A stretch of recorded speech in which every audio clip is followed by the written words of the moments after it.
This edition of the Wrestle-Cast is dedicated to the memory of Jason David Frank.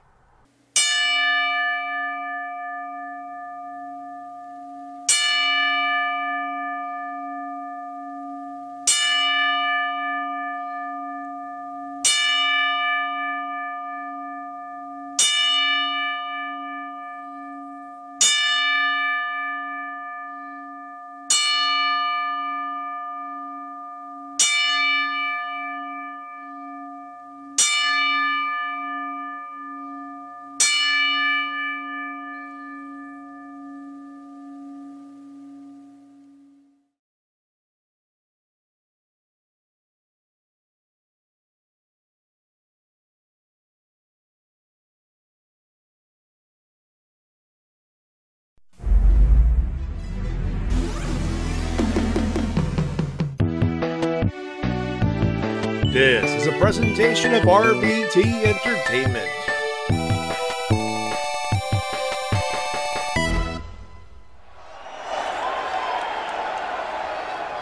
Hey, yo. You know, they say all men are created equal, but you look at me and you look at Small Joe, and you can see that statement is not true. Because I'm better than you, and you know it. In the back, there are men and women, seasoned professionals, dues paid in full, gunning to be the best. We're wrestlers in a wrestling ring. Let's just freaking wrestle. The cream of the crop! Nobody does it better. Hey, hi, hello, ladies and gentlemen, and welcome to the Wrestle-Cast, presented by RVT Entertainment on Podomatic, Spotify, YouTube, and wherever else you may find this fine audio recording and live on RVT Entertainment's official Twitch.tv channel. We're talking about professional wrestling, both for the mainstream and the independent scene. I'm about 90% back from what it was last week. My throat was fucked. My name's Matty Jay, that is TWK. Country music sucks. It really sucks. It really sucks. All right, tell us how you really feel about Jeff Jarrett then. Not Jeff Jarrett. Country music as a whole. Jeff Jarrett's cool. Fair enough. Shintigercurl. All right. We're going to do this podcast. We're going to do it straight. But ain't going to deal with no mess or no situations around here. So let's do a real quick roll call. Matt Ty. Is there a Matt Ty in the chat? Do you mean Matty? Okay, seriously? Matty? We gonna play it around with you? I got my eye on you, mate Ty. Okay. Tayub. Where's Mr. Tayub? Do you mean TWK? I got my eye on you, Tayub. Last but not least, we got Tashadez. Where's Tashadez at? If you say some stupid ass name, this whole Discord is gonna feel my wrath. What about Aaron? Tashadez. Where's Tashadez? You mean Shades? Say your name right.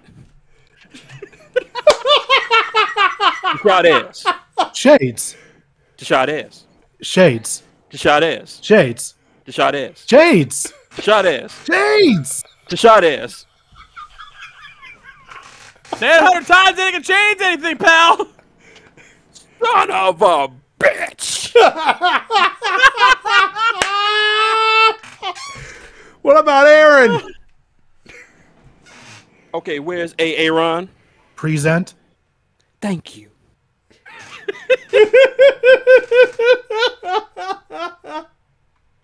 Oh, it props to Keegan Michael Key bringing that character to a commercial. Oh, I yes. saw that! Yes. Agreed. Paramount Plus, that was genius! Oh.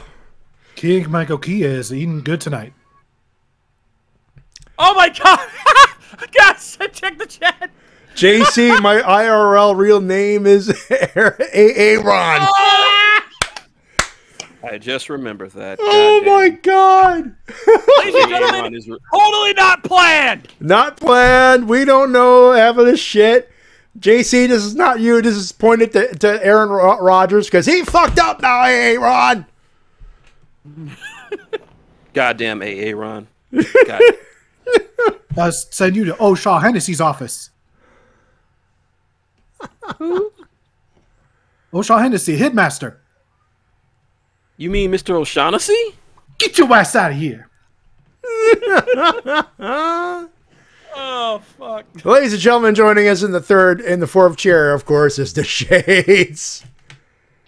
Yes, the Shades. Hi, John. Yes. Oh, what do I mean introduced today? Oh, fuck. Oh, Lord.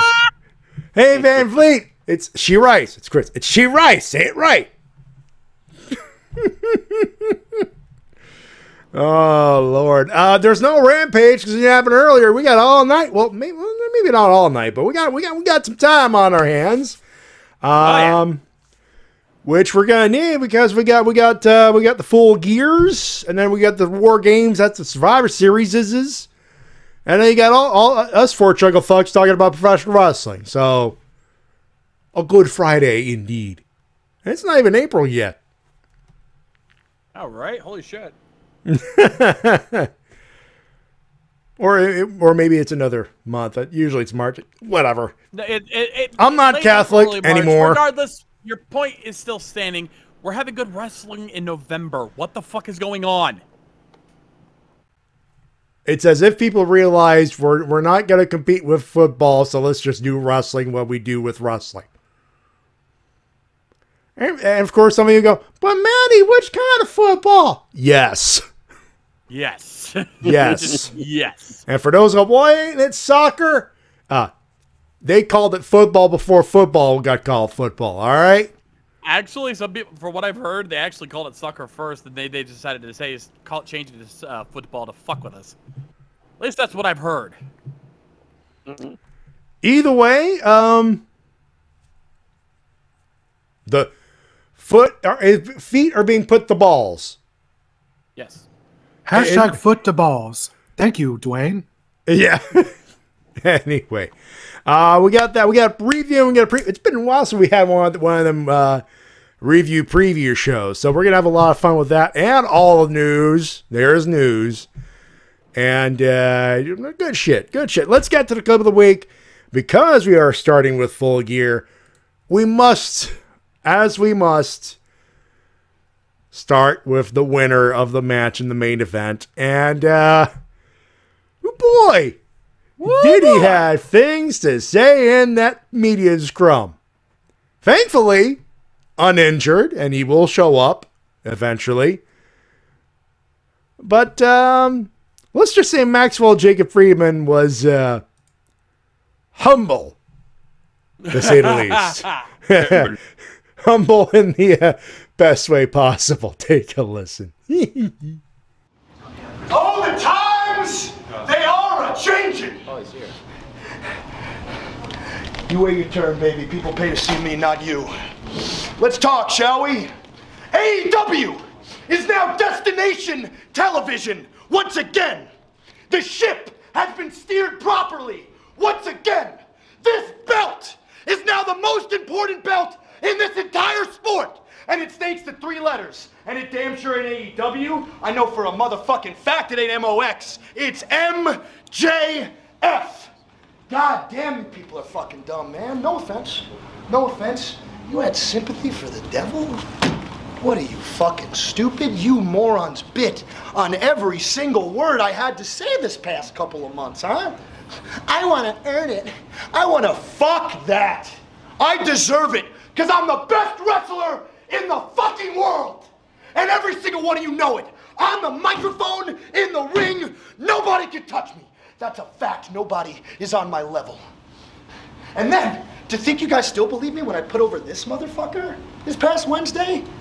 Grow the fuck up. No offense. Grow up. Now let's talk a little bit, huh? MJF, what's going on with you and Regal? You know, we're all really interested. What's going on? How'd that link up start? You think I'm gonna tell you, dumb motherfucker? Huh? With 70,000 fucking hardcore marks watching at home, jerking off in their grandma's basement? Huh? To my velvet voice? You think I give a shit? No, if you want to know anything about the most important man in professional wrestling, you gotta tune in to the MJF show. That's every Wednesday on TBS. And you know damn well that is now Destination TV. Now here's what's gonna fucking happen, okay? I'm gonna take a shower. I'm gonna get all of Moxie's disgusting hepatitis A through Z off of me. And then, in the morning, I'm gonna do what nobody else on the roster does, because I'm the only real fucking star here. I'm gonna hop on a jet, and I'm gonna go to my goddamn movie set. Anybody got any questions? Huh? Just kidding. Thank you, fuck you, bye. Champs fucking out, baby!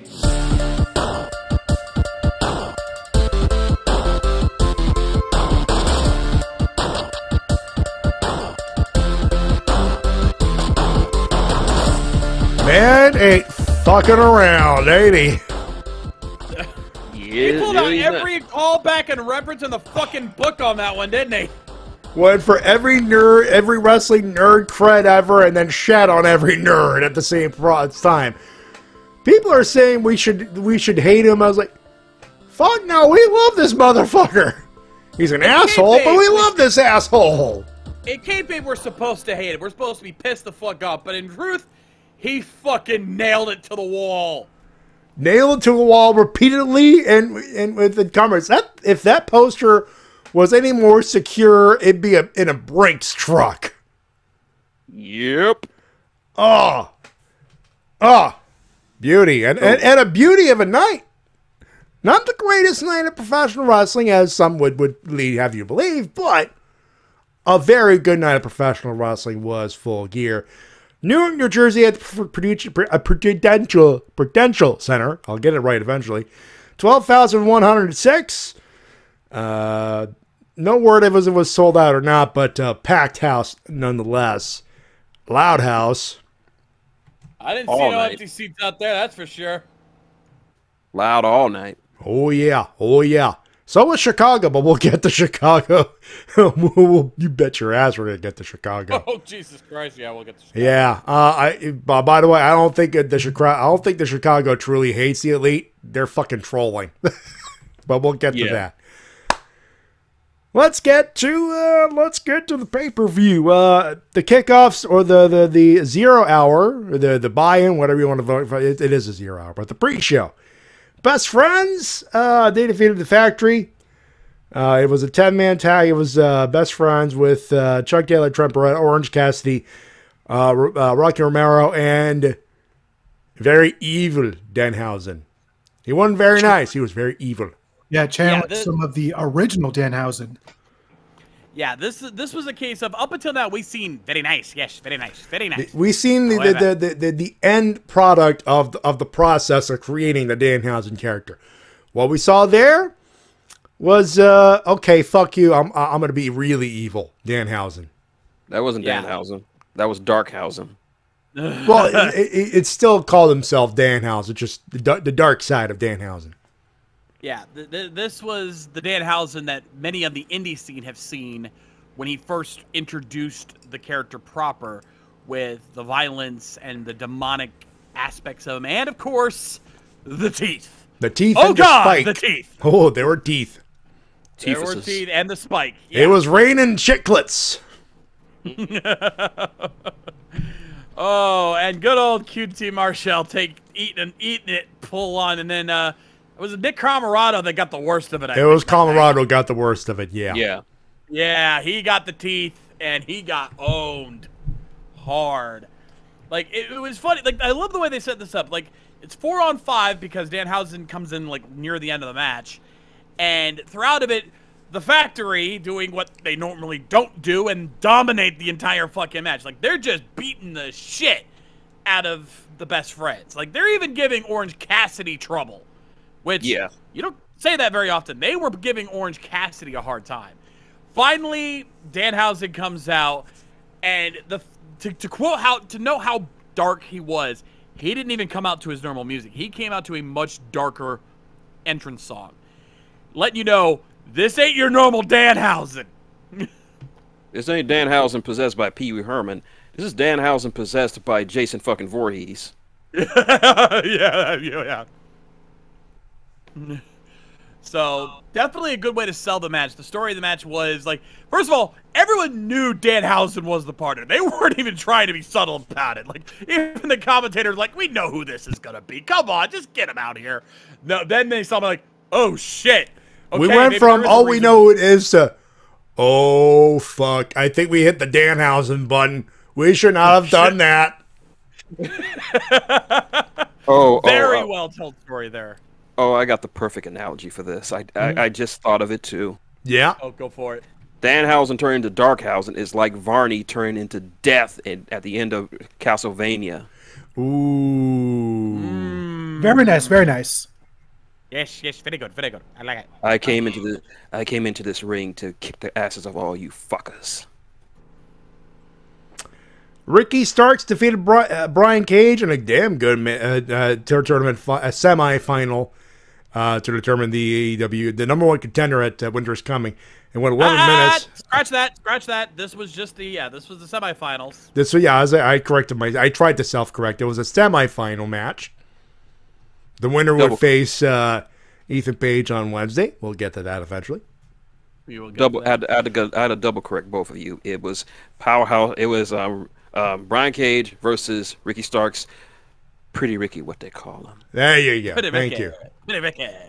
And he was like, he wasn't very pretty though this night, because the story of this tournament at this point, including what we're going to talk about on Wednesday, has been Ricky climbing his way through hell to get to that top spot. Because good fucking Christ, after dealing with Lance Archer on Friday, he had to turn right around and deal with Brian fucking Cage. You could tell by Wednesday he was fucked up because of the two of them. Because, oh my God, like, they just beat the shit out of Pretty Ricky. This tournament was, hey, let's make Pretty Ricky pretty fucked up Ricky. Yeah. From Pretty Ricky, what they call him, to, what the fuck do we call this? We call this winning by the skin of your teeth as he picked up the victory via a spear roll-up combo. Yep. Fair enough. Like, the key to this has been that they're not just feeding him a whole bunch of big tough guys to kind of keep him as the underdog. They're showing that he is busting his ass and facing the toughest opponents he can to get to that spot. This is how you build up a baby face, by making him an underdog. Yep. Like, this is what they tried to do with Rey Mysterio with the past, but they did it after he was champion. No, you have to use that as the build up to him. Now, gonna go ahead and spoil this right now. Odds are good he's not going to become champion this soon. But no, that climb is going to really sell him as a babyface after how long he's been a heel. Star is born on that one, if there wasn't already. He is going to be a major fixture in the main event scene for a good long while. Oh yeah, this tournament basically made him and made Ethan Page, because we'll discuss this on Wednesday. They both had a good one on Wednesday. Eddie Kingston wrestled Jun Akiyama. He won it, but at this point, I'm not saying, you know what, he won, but really, Eddie Kingston got to wrestle Jun Akiyama for 15 minutes, 37 seconds. Mans was happy as in his head places. Dude, so that's an understatement. He literally takes to the mic and ends the 0 Hour pre-show just in tears because he got to live out his dream match before it was too late, and he lived it up. Folks, if it weren't for another clip that was used for the stinger, he easily had the stinger.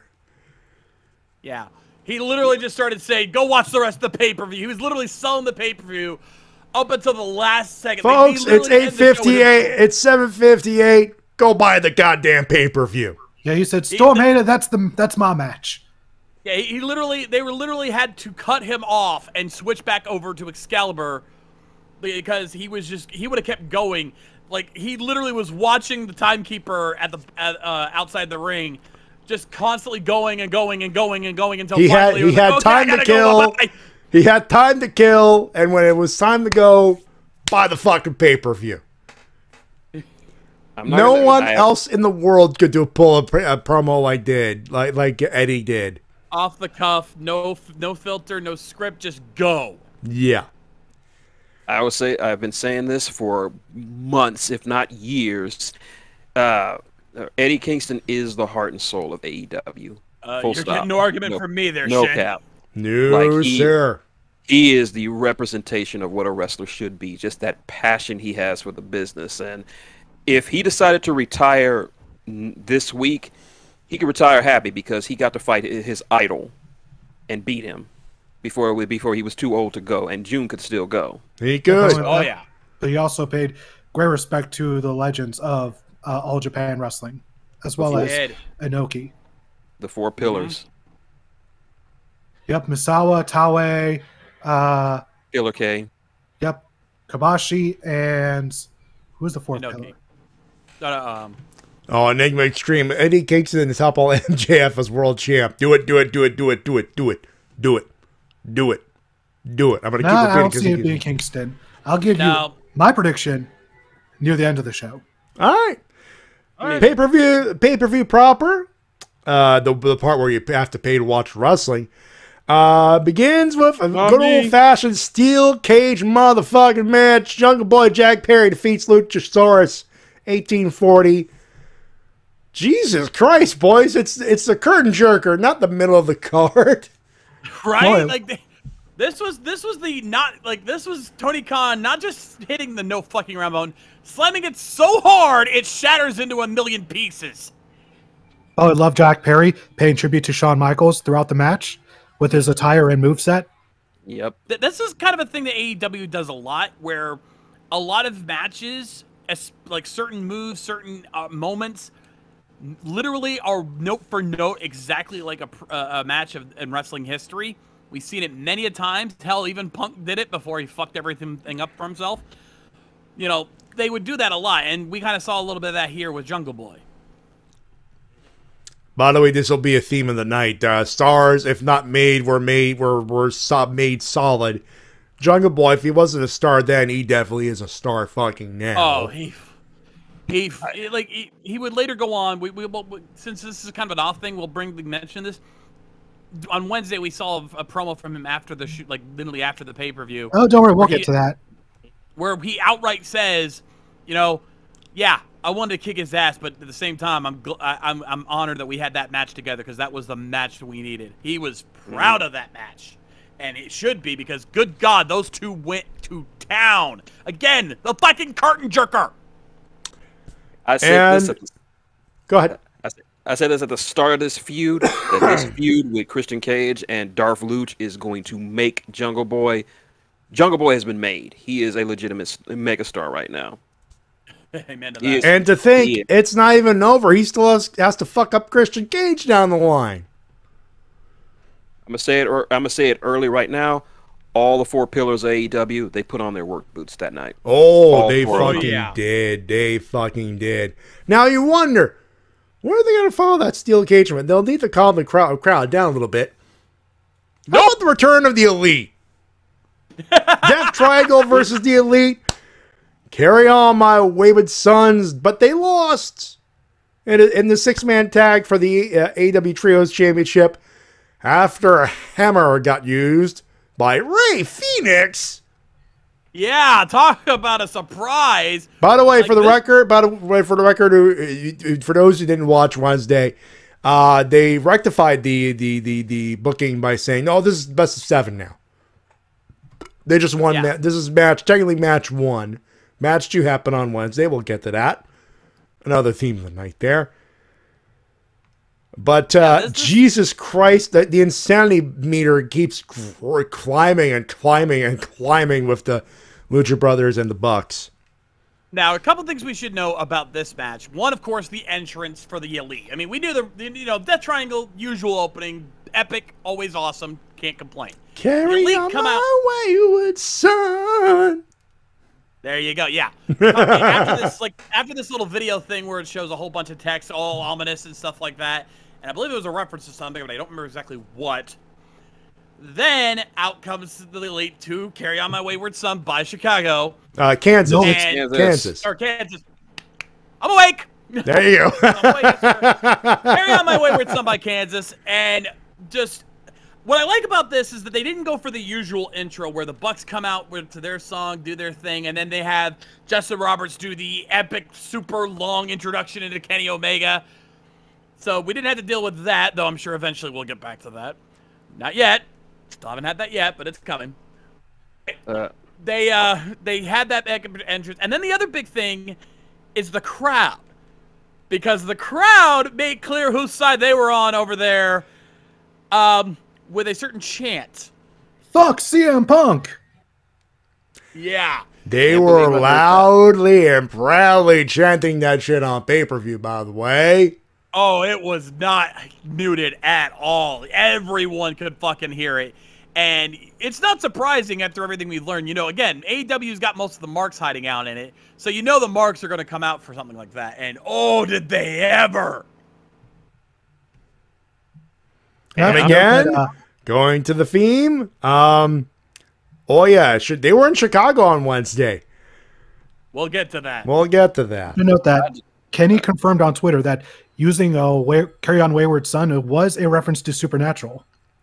Ah. Okay. Although as always. I will say that I'm glad they got suspended for those 6 weeks, because Kenny looked so sharp and so crisp in the ring. He looked way better than he did during the Trios tournament. I'm not sure if that was just him selling or he legitimately wasn't at 100%, but Sunday, it was legitimately I felt was the legitimate return of the cleaner. Enigma is saying doesn't justify showing it on BT. That was unprofessional. Buddy, have you been watching any of the Being the Elite episodes? That's their fucking MO. Yeah. Professionalism is not exactly what they're known for on BTE. That's kind of the point. They fucking troll. They once invaded Raw on a Jeep. Yeah. Also, Shin, see her channeling John Moxley because it was Saturday, not Sunday. Yeah. That was a Saturday? Oh, my bad. It was Saturday. My bad. Kind of got fucked up right there. Next thing you know, I'll be confusing where they fought. Instead of they were fighting in Chicago, instead I would probably be saying they were fighting in North Carolina. There it is. By the way, there it is. We got the Shade's favorite commentator on for this match, Mr. Donathan Callis. Oh, fuck that asshole! What are you talking about, Shades? It's the man with the plan, the invisible hand of professional wrestling. Talking about the return of the greatest tag team in the world, the Young Bucks, and the god of professional wrestling. Mr. Callis, I got something for you. I'm going to channel one of my favorite wrestlers, Stone Cold Steve Austin, Kick Stunner. Oh, thanks very much. I'm a masochist, so that really turns me right on. Thanks. God damn it. I did love hearing his voice because Callis has always been one of my favorite commentators. Yeah, all right. All kayfabe aside, Don Callis isn't that big a deal. It doesn't make me hate him that much. He is good at what he does. He's good at pissing you off. That's what he does. And in New Japan, it was actually pretty good, which is what T-Dub was referencing. So both valid things there. New Japan, and don't forget his run on Impact. He was there for Impact as well, actually. Yeah, very true. Very true. Yeah. Jade Cargill defeats Nyla Rose, got her belt back and retained it the same night. 8 minutes. God damn it, we got to stop putting these women in these dead spots. It's not helping. Well, let's be fair here. There was no way to avoid a dead spot here because this match was never going to be a big match. Like, it was a good match. Jade and Nyla did a fucking amazing job with what they had to work with, but there was no way they were going to be able to live up to any of the other matches surrounding it. Like, no matter where you put them on the card, they're going to be outshined. I think this match was hard because Jade had to keep on going on to Jock's Watch. Yeah, she had Hungry Bum, as the OSW boys would be fond of saying. She looked great, but maybe a thong wasn't the best idea for wrestling attire. I get the feeling. Get the feeling that instead of wearing something that would or having the leotard line, she was dressed as Chitara from Thundercats. By the way, Thundercats, yeah, great cosplay. Yeah. Oh, looked amazing. Should have worn Hungry Bum underwear. Just saying. Instead, she decided to go with body paint, which, like I said, looks amazing, but not exactly most practical. unfortunately. No, Oh wait, but props to Nyla Rose for her entrance with Vicky and Marina Shafir. People were shitting Oh, on yeah, that. I'm like, no, that's Vicky's tribute to her late husband. That's straight more up for Eddie. Vicky than it is for Nyla, and I had no complaints about it. It's like, Yeah. okay, yeah, Vicky's in there, it makes total sense, and they fucking played it. Though, one of our guys pointed this out. Do we know if that shirt that Vicky was wearing is legal for her to be wearing an AEW pay-per-view? Because I'm pretty sure that was a fit shirt. Yeah, it's a Rhea Ripley shirt, but if anyone can get away with it, it's a Guerrero. I'm just saying that was walking a fine line there, Vicky. I'm hoping you had some legal permissions for that because, oh boy, otherwise that's a lawsuit waiting to happen. Yep. Under for me, Vince McMahon, under the Vince McMahon era, they would have got a lawsuit on Monday. Now, I'm surprised we haven't heard anything from any side of any legal issue. But then again, that shit could take weeks. And for me, this was by far the weakest match. Not that it was bad; it just had no heat for me going into it. It's like I said earlier. It's like I said earlier is that there was no way for this match to even because first of all, it's heel versus heel. No matter how they try to spin Jade, she was a heel. Nyla was being a heel.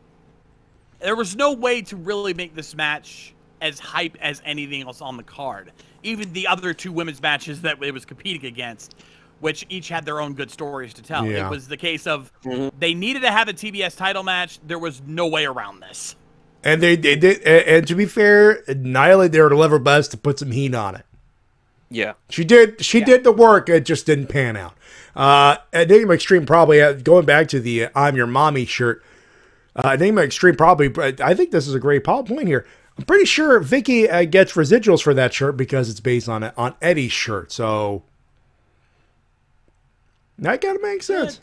It does, but still, there's still a legal gray area there. But that being said, Enigma, hold that thought about Sasha Banks for later on. I have a hypothesis.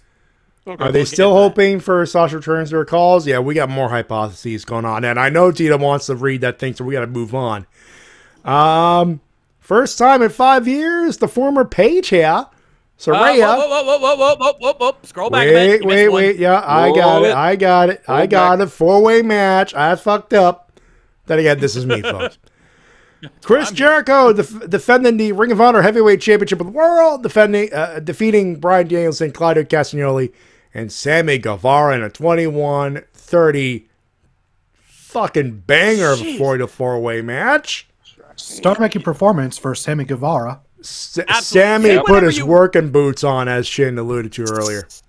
Yeah, say whatever you will about Sammy Guevara as a character in terms of how he is, like just being a jackass and his thing with Ty Mello.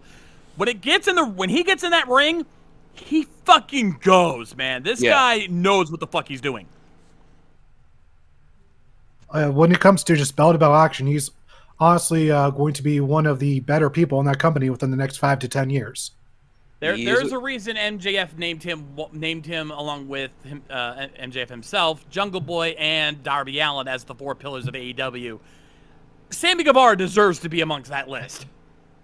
They all deliver. No matter what match you put any of those 4 guys in, they're going to bust their asses and show you why they're the future, not just AEW, but in wrestling as a whole. Yeah.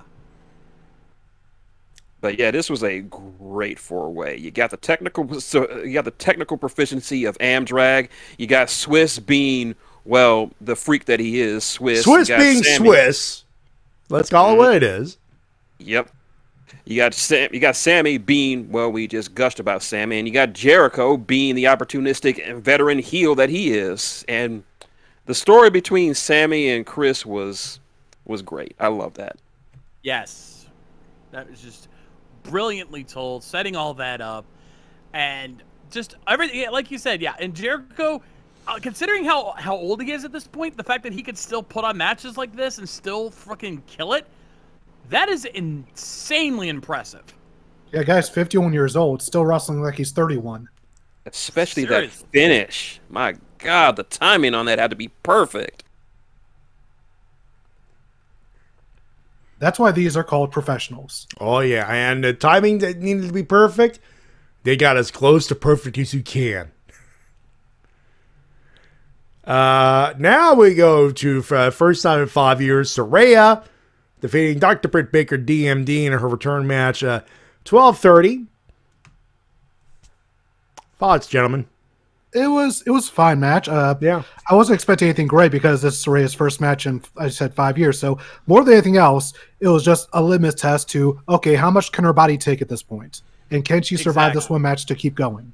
Yeah, exactly. There was no way. And if you were being reasonable, you were not expecting Saraya to put on a 5-star classic that night. You were expecting her to put on a decent show and just prove that she could still do it. And that's what she did. She went out there and proved that she could still hang. She just wasn't ready to go full force yet because she needed to make sure she could still I think go. this was a conscious decision to say, okay, we know what we can do. Let's stick to that. And then we'll, if we feel frisky, we'll think about it. We're not going to do it, but we'll think about it. I think that was the mood of the match. And having Britt as her opponent was honestly the perfect choice for this because it's well documented that Britt Baker is known for having her matches planned out. She does not like to improv anything. And when it comes to someone like Saraya who needs to test the waters, having that match pre-planned out is exactly the kind of thing she needs to really see what she can do. Yeah. Yeah. All I wanted was for the match to not be a disaster or just be terrible. It was fine, and I'm more than happy with that. So glad to have you back in the ring, Saraya, and here's hoping that you can go harder in the future if your body can handle it, which I really hope you do. Hey, for a first test, fine. Hey, look at where Bryan Danielson is these days, and he had a similar injury. If he can do it, I'm certain Saraya can do it if given enough time and practice. This is literally just getting the bumps in at this point. Yeah. Getting that ring rush shaken off. That's it. Wardlow, Powerhouse Hobbs were shocked by Samoa Joe, who is the new TNT champion. This was indeed Shades. Oh, are we gonna hit that button now? I thought we were saving that for later, but regardless. No, actually, no. I can't call you can't hit the betrayal button for this one. No, not betrayal. Big Not meaty betrayal. men. Big meaty men. Yeah. Oh yeah. I forgot to hit that button. I almost forgot to prepare that button. Shit. Give me 2 seconds. Big meaty man slapping me. If we're being honest, Shades, it would take as long for me on my end anyway, so you're fine. Yeah, but nonetheless, yeah, big mini man slapping me because good God, 3 big beefy boys just going to town, and oh my God, yeah, this was a hoss fight if ever there was one. Big agile guys. Oh yeah. Yeah. Oh yeah. That's the thing about hoss fights these days is they're no longer seen as just slow lumbering giants pounding each other. There's just as much skill in these guys as you would some cruiserweights. And that just makes it that much more insane when you're seeing guys like Samoa Joe and Powerhouse Hobbs flying around the ring like a madman. And Wardlow's certainly no slouch in that department either. These guys were just going. And you know, backstage, Hobbs' dad was proud of him for the progress he's been making. Absolutely. Yeah. Looks like there's been enough talk. It's time for Powerhouse Hobbs to eventually get that win. He'll get there. He'll get there. Also, get... Powerhouse Hobbs versus Mojo, please. I don't know how you're gonna have to work it, but eventually, please. Also, since we already got gimmicks for Joe and Wardlow, I got a gimmick for Hobbs. Debo? Anytime he comes out, he's like, and have Excalibur tell Taz, "Yo, Taz, here come Hobbs." Who? Will Hobbs. Yep. And then he goes and proceeds to rob everybody because that's how he does. I mean, he has a look on him, to be fair. That's a nice headset. My headset now. Hey, Taz, what you got, man? Nothing, Hobbs. I ain't got nothing. High roller like you, running Team Taz.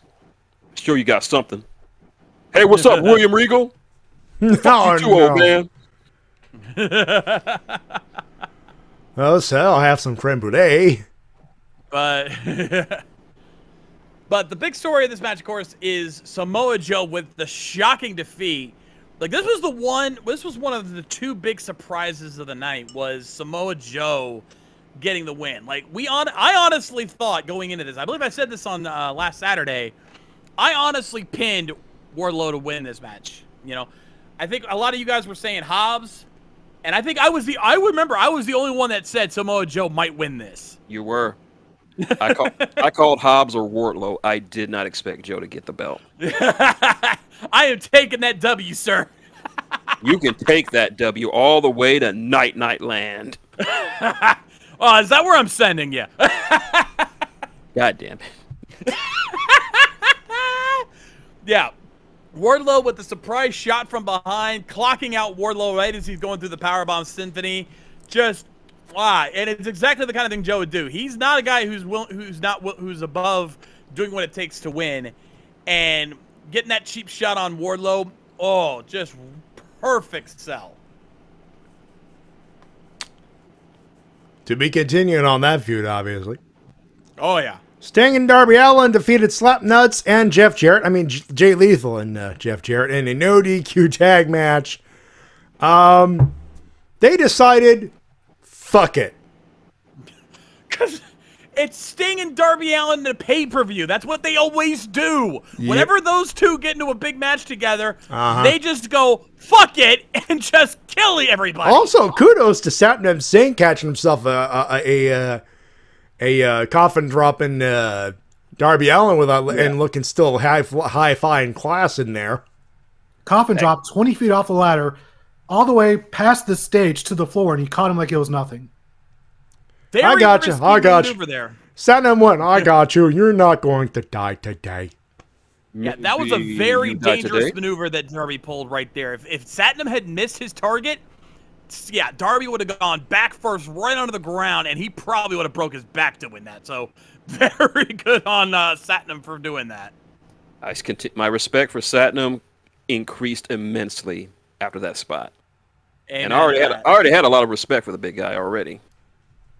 Yeah. He's better than Omos. By miles. Right. By miles.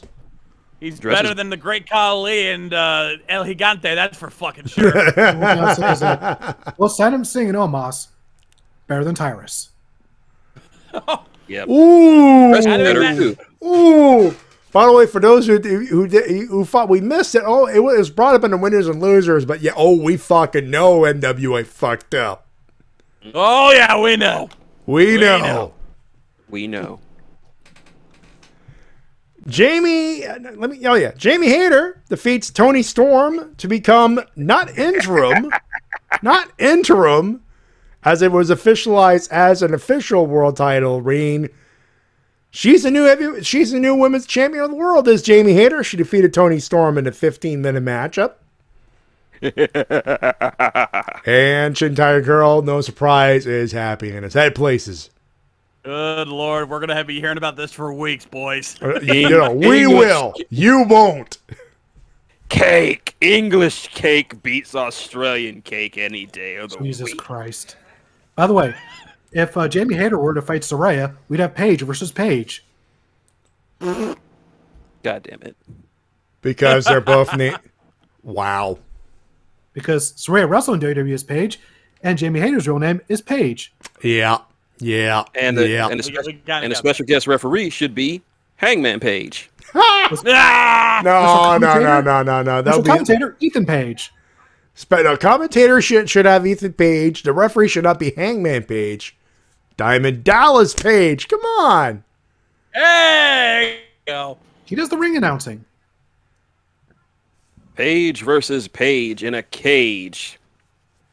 Special guest referee Brian Cage. Moving on. They tore it up, and easily one of the best matches of the night.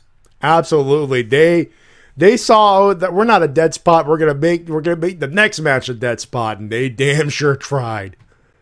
They damn sure gave it their all on that one. Yeah, these two girls. We've been saying for a long time now that the women's division in AEW has been lacking, and I've been trying to be playing devil's advocate here. No, I'm not hitting the button. Nah. And saying that it's really a matter of circumstance, because honestly, there's only so much TK can do to put more of a shine on the women's division, because he's got all these other matches he's got to fill. There's not enough room for him to be able to put more spotlight on the women's division, much as he'd like to. I know he wants to. That's why he made a second belt for them. But he can only do so much. But this night, he did give them a time to shine with 3 women's matches in 1 pay-per-view card. I'd say that's a good effort there. And this match being the women's main event was the perfect choice because these 2 can fucking go, and they proved it. And with the interferences from Rebel and DMD, I was on the edge of my seat. Where'd you get 3? I only have 2 on this card. Jade and Nyla, and Saraya and Britt. Fair. Never mind. Yeah. I was counting properly. That's how long the pay-per-view was, folks. It's an AEW pay-per-view. You should be used to this by now, sir. Still too fucking long, but I'm not good. At this point, it's nitpicking. Here's the thing. It's long because TK, much like a lot of AEW, models itself off of Japanese and Ring of Honor pay-per-views, which are also very long. Very true. That's true. Very true. And you only get 4 of the fuckers in a year anyway, so you get that. Quality over quantity on this one, my Yeah, friend. we're not getting another pay. And our next one isn't until March. Oh shit! Yeah, you're right. Long way away. Yeah, this is essentially the AEW off season, if you want to call it that. I mean, if you want to call it that. The Acclaimed retained against Swerve in their glory for the Tag Team Championships. 1940. Well, I called the ending to this match down to the letter. You did. Mm-hmm. Swerve wants to be Swerve. Slaps Keith Lee. Keith Lee goes, bump this shit, I'm out. No, he said, you know what? This stuff can go fornicate itself. I'm going to evacuate this building myself. Golf clap, folks. Golf clap. I mean, we all knew this was coming. They had been building this up for months now with these 2 picking at each other and Swerve getting more and more devious and more heelish, while Keith was just like, no, I want to do this the right way because I am an honorable man. We knew this was coming. This team was going to get broken up. And there's no way they're taking the belts off the Acclaim right now. They're too fucking hot right now. Hottest act in the company. There's you'd be an idiot to fuck them over right now. Yeah, Hi, Junior. And Junior's not around to do that anymore. But I saw a guy by the name of Mugatu in the audience, and he said, the Acclaim, they're so hot right now. They are. Yeah, and also, shout-outs to Anthony Bowens. My God, he sold the hell out of that arm that I was legitimately scared for him. Like, are you really hurt, Ant? Turns out he wasn't, but god damn, what a sell job. Golf clap on the selling. Yeah. You know, we say about one thing I've loved about the Acclaimed is, yes, they're mostly known for their charisma and their promos, their rap promos, anything like that. But when they get in that ring, they certainly do not slack off. These guys fucking take it to task, and they own that ring. That's part of the reason they got over. Not just because they're good on the mic, but they're good at the mic and in the ring. And it's very rare to find a team that lives up to both fronts, even in AEW, actually, especially in AEW.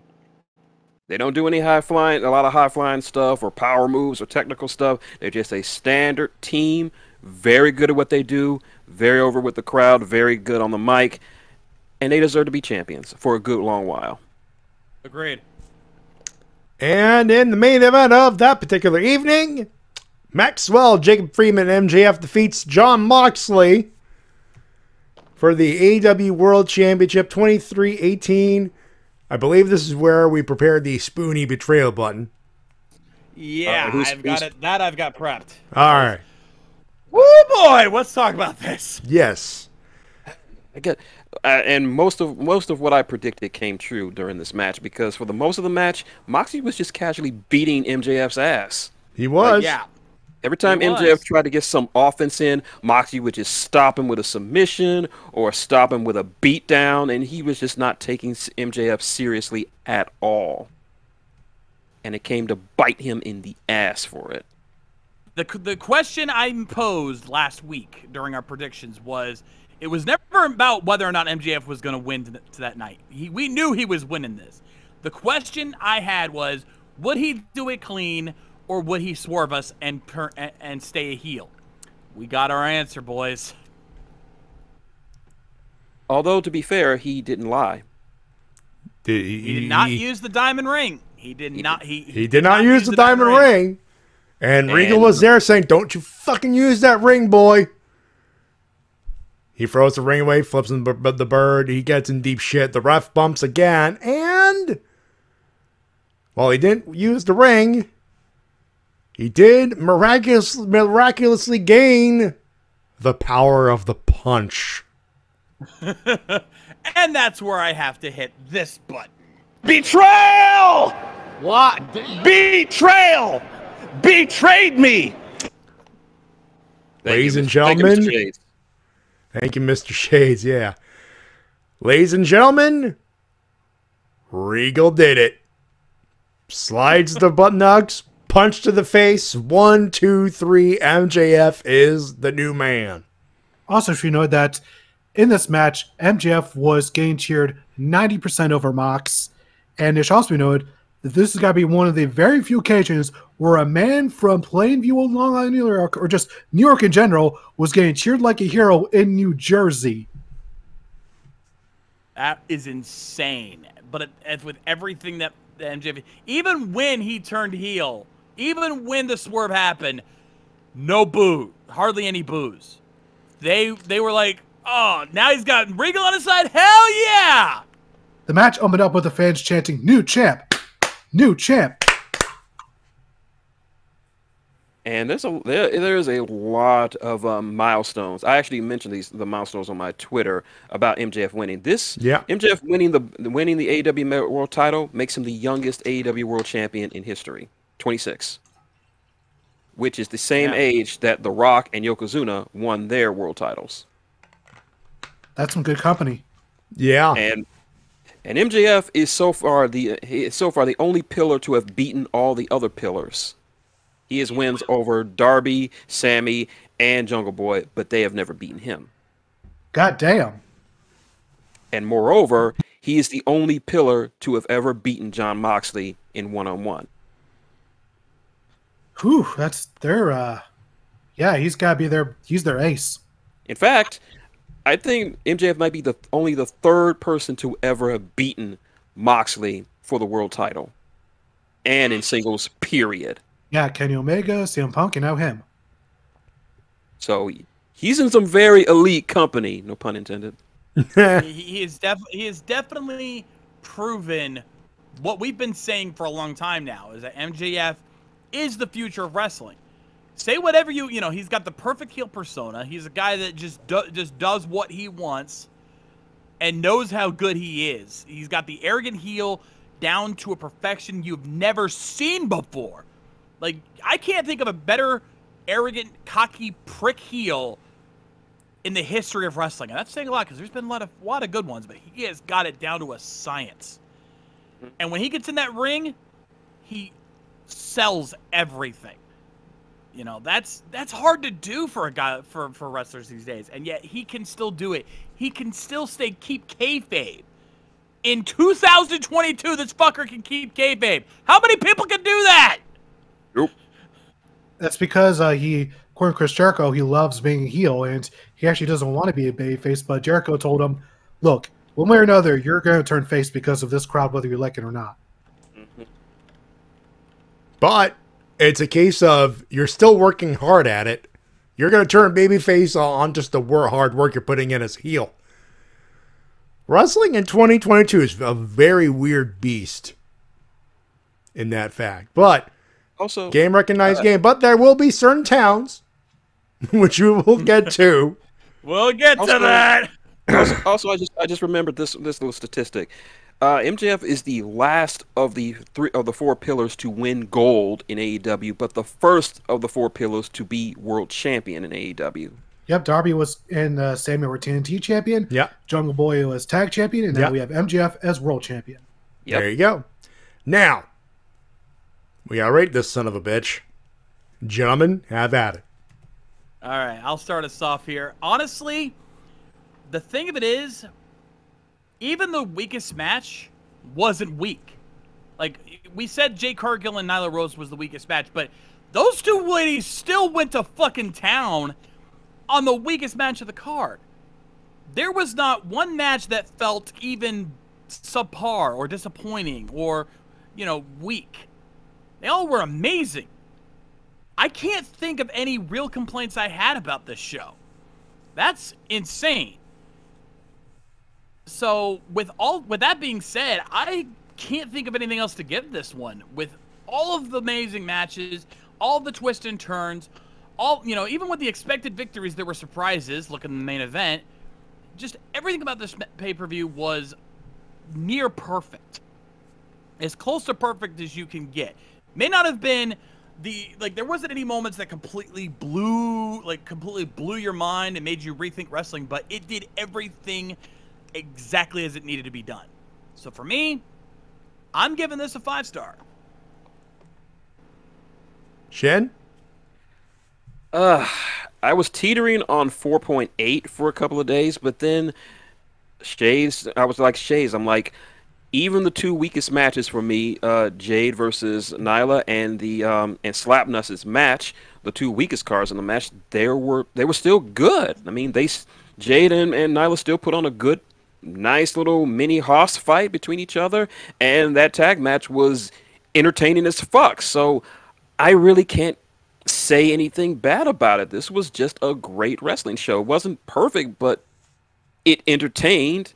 It had great matches up and down the card, even on the pre-show, and great character work, great selling, and a main event that crowned a new world champion in MJF, and now we're living in his era. So I'm gonna mirror Mr. Shadez and say 5.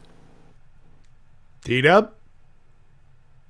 I'm going to have to echo what these gentlemen said alongside former WWE World Champion Big E and say 3 ain't enough. I need 5.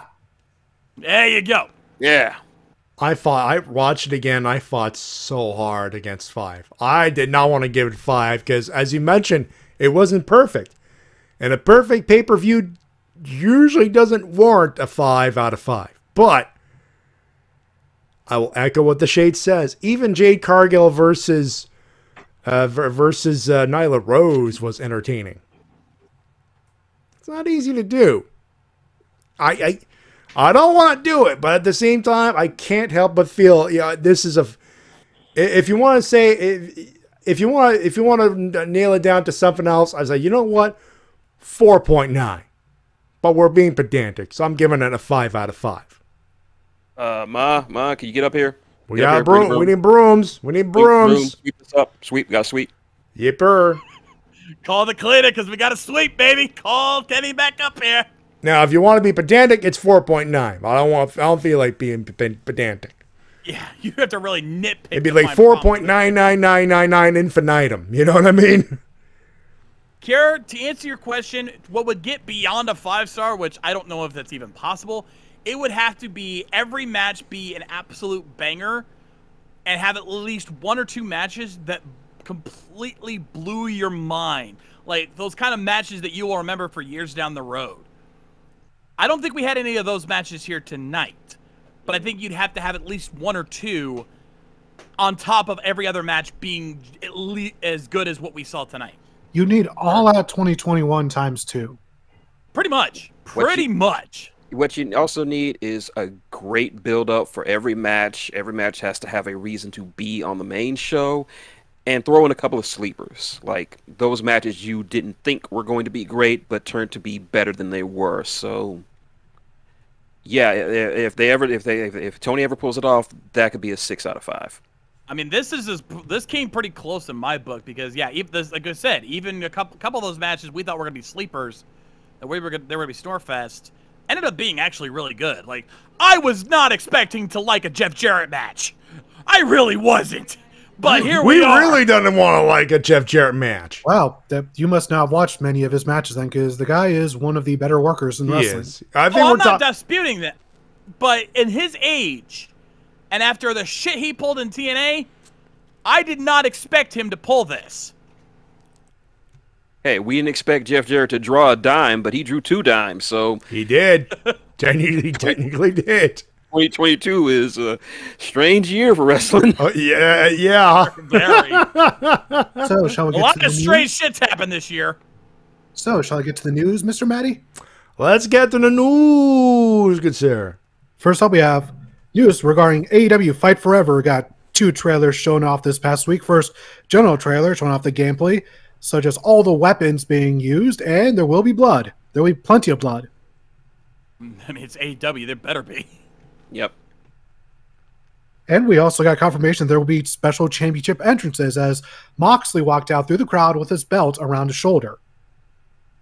Makes sense. Also, we should note that we were wondering about this for a while, but now it is official. They have changed the box art. It is if there's any confirmation as to whether or not Punk's still a part of AEW, they changed the box art and took him off the front of the cover. It's now Kenny Omega on the front, which, let's be honest, that should have been him from the start. Yeah. As much as I love Punk, he didn't deserve to be on the cover. Not anymore, anyway. No. And if he's in the game, it's probably only because they had to pay a buttload just to use Cult of Personality. Yeah. And they are not going to throw that money away for nothing. Nope. No. And we also got a trailer for Jon Moxley showing off his paradigm shift. Looks very nice. Beauty. Mm-hmm. Yep. And they said that they were calls going to be in the game. Yep, we have creative wrestlers. They're going to be in there. However, there is no community creation, so you have to go old school and copy the formulas piece by piece like the olden days. I mean, we can't expect this game to be on the same level as a WWE 2K game. Right? It's just not going to happen. They don't have that kind of money. They don't have that kind of clout. It's going to be a little dumb. It's going to be a little dumbed down compared to them. But they're going to focus on what matters, and it's going to make it work. And if it works on Switch, boys, actually no, it didn't work out. It didn't work at the hotel. I can't bring the Switch. Well, I'm definitely going to bring the PS4 next Ranger Stop. We're playing the shit out of that game. And during a stream with Nyla Rose, Evil Uno confirmed that the game's Fight Forever isn't just tagline. This is not going to be an annual release. They're going to work on DLC for a long term for this game. Which I think is going to be the smarter move because, honestly, it'd be easier to just update what you already have than to try to keep remaking the game. We've seen how 2K's handled that. And do we need a reminder of 2K20, anybody? Nope. So it looks like Fight Forever is looking good, and it might be coming out in February according to one store's date, but we'll have to wait for confirmation on that. Next bit of news. During the New Japan Stardom Historic Crossover Show, Kairi defeated Mayu Iwatani to win the inaugural IWGP Women's Championship. Golf clap. Golf clap. It's the obvious decision, but it's the right decision. Yes. She did not have long to wait for her next opponent, though, as her first challenger will be the leader of Cosmic Angels, Tam Nakano, and it will be taking place at Wrestle Kingdom 17. Should be fun. Oh, yes, these two are going to put on a classic. I have no doubt about that. I mean, it's Kairi, for fuck's sakes. Kairi and Tam Nakano. Yeah. Well, I mean, even those of us who don't know Japanese wrestling and Japanese Joshis, we know, most casuals know who the fuck Kairi is. It's Kairi Sane, for those who don't know. She can fucking go. Future ex-wife number 93. Yeah, I think we're in good shape with Kairi as the champion. I think it was a good call. I expect it's going to be a hell of a match at Wrestle Kingdom. Because it's Wrestle fucking Kingdom. That show does not hold back. No, it does not. Also, Kenny Omega made an appearance via Titantron, or whatever you want to call it, challenging Will Ospreay for the U.S. title at Wrestle Kingdom. They made it official. It is happening at Wrestle Kingdom. Just imagine Kenny Omega walking out on an AEW stage holding the IWGP US title. That's going to be fucking nuts. If they so choose to go that way. If they and they very well can, folks. Wouldn't be the first time. I mean, look, hey, FTR's sitting over there. Hey, how you doing? Yep, they'll be defending their tag team titles, I'm certain, on that day. Speaking of titles, Carl Anderson will be defending the Never Openweight title on December 14th during the World Tag League Tour. I have a feeling that it's just to finally get the belt off of him. Yeah, this is literally a piece of business, and whoever gets that match, you're going to get to see a little bit of history, and that's not a bad thing. Give it to Shibata. I wouldn't be angry at that. I mean, it's Hikuleo, so they have to give it to him first. That was the prescribed match. But giving it back to Shibata, I'm not opposed. Some other news cannot be happy. There was Fightful reported today that Randy Orton had surgery, was successful, but he will be out indefinitely. Yeah. Saw that. Yeah, I just saw that on my feed too. Ugh. Can't say I'm surprised, unfortunately. And it looks like if he's going to retire, looks like this might be it. This might be really. If it's if, and thankfully the choice is still his. But at this point, I think a lot of people are probably in his ear going, "Take your time, think about it." Yeah. There's no rush. He has nothing to prove. He's under lock and key with the contract. He's paid no matter what. And he's had a fucking Hall of Fame career. Exactly. I was going to say his place in the WWE Hall of Fame is all but assured. There's no way he's not getting Hall of Fame with the career he's had. He is a legend no matter how you slice it. He is outside of the King of the Ring. There is nothing left for him to accomplish in the WWE.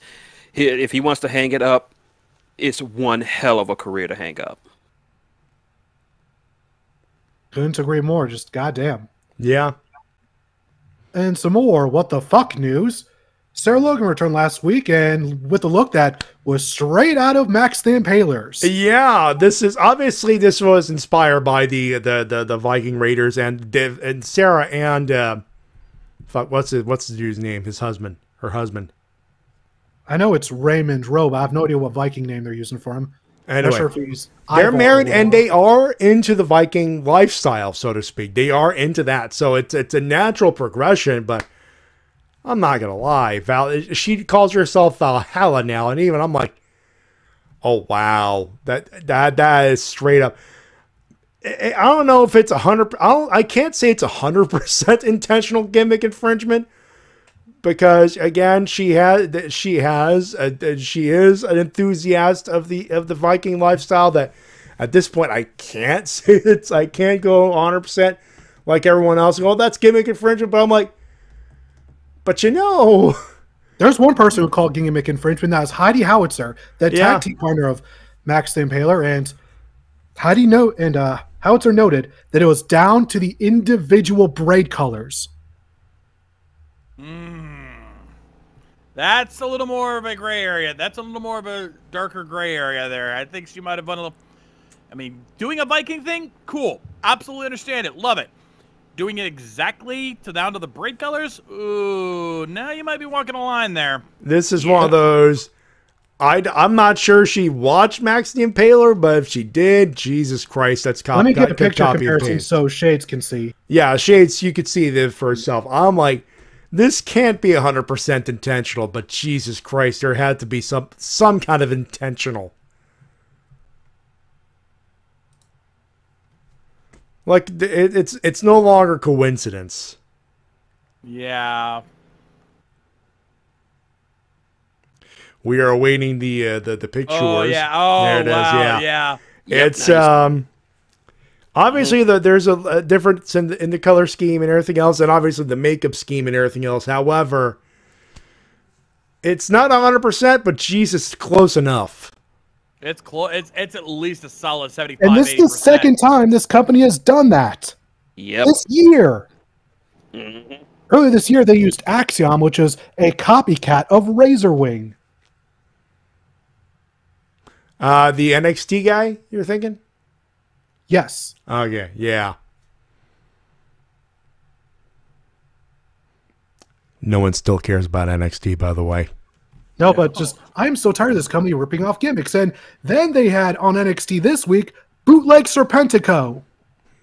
Oh, you mean Scripps? Really? You mean Scripps? Scripps. Fucking, what the? Shawn Michaels, whatever you're smoking, you need to put it down and smoke something else because it's not working for you.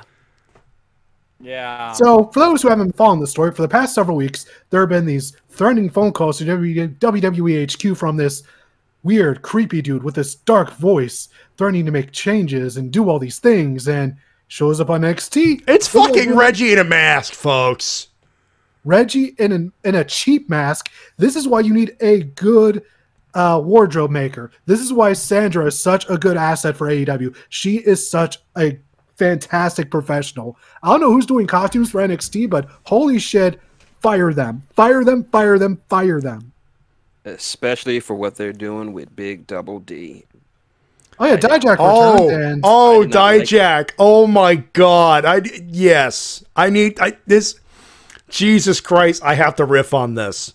Because I saw this. Right. I'm like, hey, Donovan Dijak's back. So while you do that, someone send me a picture of what he looks like now, because I want to see this. There it fucking is. Right fucking there.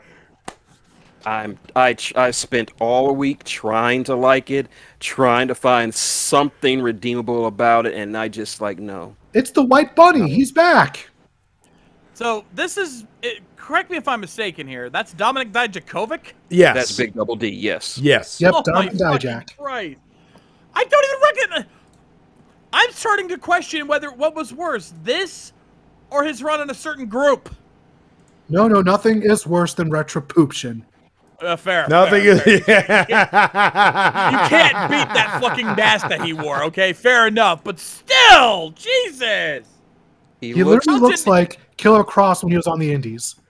Yeah, how generic tough guy can you get? Boys, I got a better one.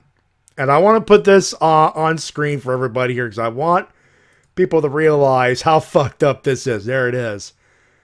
This is not even Dijakovic, right? or Dijak, as he's called. It's the one name gimmick. Is it just me, gentlemen? Mm-hmm. Or does Dijak look like Sex Ferguson quit drinking and went to the gym ad nauseum? Jesus Christ.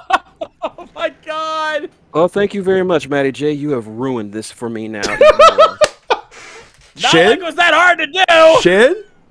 I didn't ruin Donovan Dijak. The Fed did. He's not Donovan Dijak anymore. He is Knox Ferguson.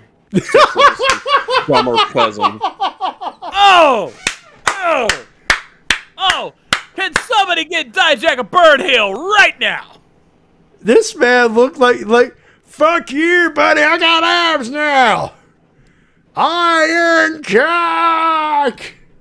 He looks like a bad guy from an 80s action movie. That's what I'm saying. How generic tough guy. It's that one angle. It's that one angle too. Also, Booker T going, who? Yeah, that fucking helps. Yeah, commentary is trying to sell that. It's Dijak! He's back! Holy shit! Who? Who that? Just go shucky ducky somewhere else, please, Booker. Believe me, folks, there's a reason why I'm pausing my subscription after Survivor Series. I cannot suffer through Booker T Tuesdays. I can't. Oh, now I know what he looks. He looks like a bad guy from a Reb Brown action movie. Oh my God! I almost did a spit take. And not one of the good ones. One of the cheap Italian knockoff ones. Dude. Matty, I just realized you brought up Booker T in commentary.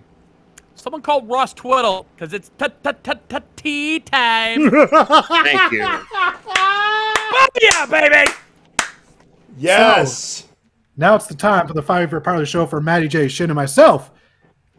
Part of the week where the weekend begins. Wrestling Games Grand Prix. Oh, it was a special thing this week. We start off with an editor's note. Johnny eats turkey legs the wrong way. That was an actual caption in the video, folks. Jesus Christ. He's the editor. He put that up. He put that up. Slip. It was Slip. It was probably Slip. Who knows? All I do know is that Triple H defeated Kurt Angle to retain the WGP World Title via The Undertaker. Yep. Yeah.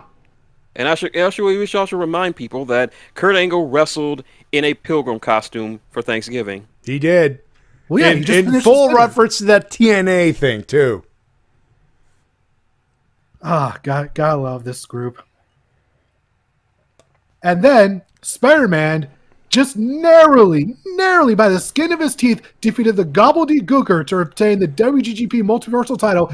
And that's because Gooker has one of the most broken finishers I've ever seen. I have never seen this finisher done. It's literally like a flip into a pedigree into a flip. I don't know what it is. It's broken. It's a stunner into a power bomb, into a DDT, into a rock bottom. And yes, you heard that right. The Gobbledygooker. Someone actually requested the Gobbledygooker in Fire Pro Wrestle Spider-Man. It was fucking insane. And I'm not saying he did those moves like one after another. No, they flowed into each other. It was a continuous stream of finishers. Only in Fire Pro. Only in Fire Pro. Yeah, for those Shades, for you don't, because you haven't played Fire Pro, have you? No, I have not. So in this game, the developers, after a while, put out a move editor tool separate from the game to where people can literally create whatever moves they want. Oh, Jesus Christ. So imagine creating a finisher from the old WWE games, except with literally no restrictions. Basically create a finisher on steroids. Clearly, based on what you're describing. Shades, let me tell you this. One of Snoop Dogg's finishers in Fire Pro is to pull out a gun and shoots the opponent. It's true. He pulls out a gun, fires. That's how he wins. That's legit. Get up from that. If you are, then then he missed. Yeah, like like I said, there was absolutely no restrictions, and just let's see. I'm trying to remember what one of the crazier ones was. Another one. There was another one like last week. Fuck, I was trying to remember who was last week's opponent. Batman. Yeah, it was Batman. Okay, it wasn't him. There was one that went really crazy. Oh, Scorpion. That's it. Yeah. From Mortal Kombat. Yep. That was a good one. That one had some crazy fucking moves. Like he has like the hook shot and everything. Jesus. Anyways, it's the Multiversal Championship, and it's fucking nuts. Yep. And now for the main event. It was Feast or Fired, which meant one person gets a title shot, the rest banned forever. Mankind versus Raven versus Boogeyman versus D'Lo versus Goldberg. And the match was crazy. Yep. And the right man won. Yep. Mankind won the match, meaning that Raven, Goldberg, Boogeyman, and D'Lo Brown are banned from getting a world title shot ever. And for the record, for those wondering, what if Mankind lost? Would that apply to all faces of Foley? And the editor, through the championship committee, confirmed Mick Foley would have been banned, period. Yeah. Oh, shit. Same with Raven and Johnny Polo. Yeah. And D'Lo Brown, and damn it, D'Lo. That too. Very true. Very true. And now we move on to AEW Dynamite from Chi-Town. From a particular town with a bunch of people who are being trolls and the home of the Bears. The Bears. The Bears, the Bears, the Bears, the Bears, the Bears, the Bears. The Bears. Also, we are now calling Chicago the new Montreal because it was opposite land tonight. Or that night. At first, I thought, oh, Jesus. Oh, yeah, they're going to rep their boy no matter what. And there was a section of that crowd that just reps CM Punk no matter what. Because of the Elite, of course. And then I realized, wait, this is Chicago. They're fucking trolling. Because the Elite played into it and trolled the crowd. They had a match there we'll get to, of course. Chicago was fucking trolling that night. There's no other way to explain it. Well, one person who will be doing minimal explanations is William Regal, who kicks off the show, much to the chagrin of Jon Moxley, who was just inches away from murdering him before being stopped by Bryan Danielson.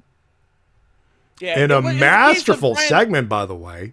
Yeah, this was a case of Danielson didn't stop Regal. He had respect for Regal, but at the same time, he's like, look, I know what he did was fucked up.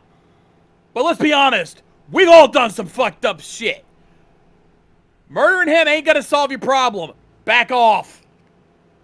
Can I just say how big this was? Because It has been decades, like literally decades for me since the last time I heard Sir William Regal getting any kind of heel heat. Like, when he gets it, though, Jesus Christ, it's nuclear. I think the last time he got it was like in the 2000s. Like back when he was still an active wrestler. That's how long it's been. Yeah. Nearly, it's been like 15, 16 years. We're talking 2007, 2008, 2009. You know, the GM King Regal. Yeah. Yeah, when he won the King of the Ring. Yeah, that's it. Last legitimate bit of heat he got before he retired.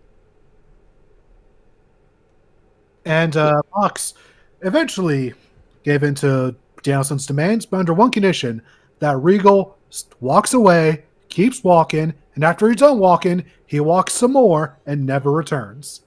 He pulled a 10th doctor, I mean an 11th doctor on William Regal. He said basically run. So what you're saying is I'm sorry, go ahead. No, go ahead. I was going to say, so basically, Shin, what you want is Jon Moxley to change his entrance theme to the Doctor's theme from the 11th Doctor. No. No, it wouldn't fit Moxley, but I will say this. You know Regal's coming back, and you know this feud's ongoing, but just the way they sold that pure, if I ever see your face in this building again, I swear to God there won't be enough left for people to identify your body. Just that pure, I want to fucking destroy you. Not just murder you, fucking ruin pure rage. Oh, what it is. That was pure rage. He was channeling Jack Reacher with that. I'm not talking about the show. I'm talking about the first movie with Tom Cruise. He's like, I mean to beat you to death and drink your blood from a boot. And then we go backstage with Keith Lee, who was with Swerve, and they had a private conversation that we will not be privy to, at least not for now. Oh, just keep fucking each other up, for God's sakes. We all know it's going. It's where it's going. And Keith Lee was on that Kingpin time. Oh, yeah. And thanks a lot, Shades. Thanks a lot. What? What'd I do? Now I want the next Doctor to be Jon Moxley. No,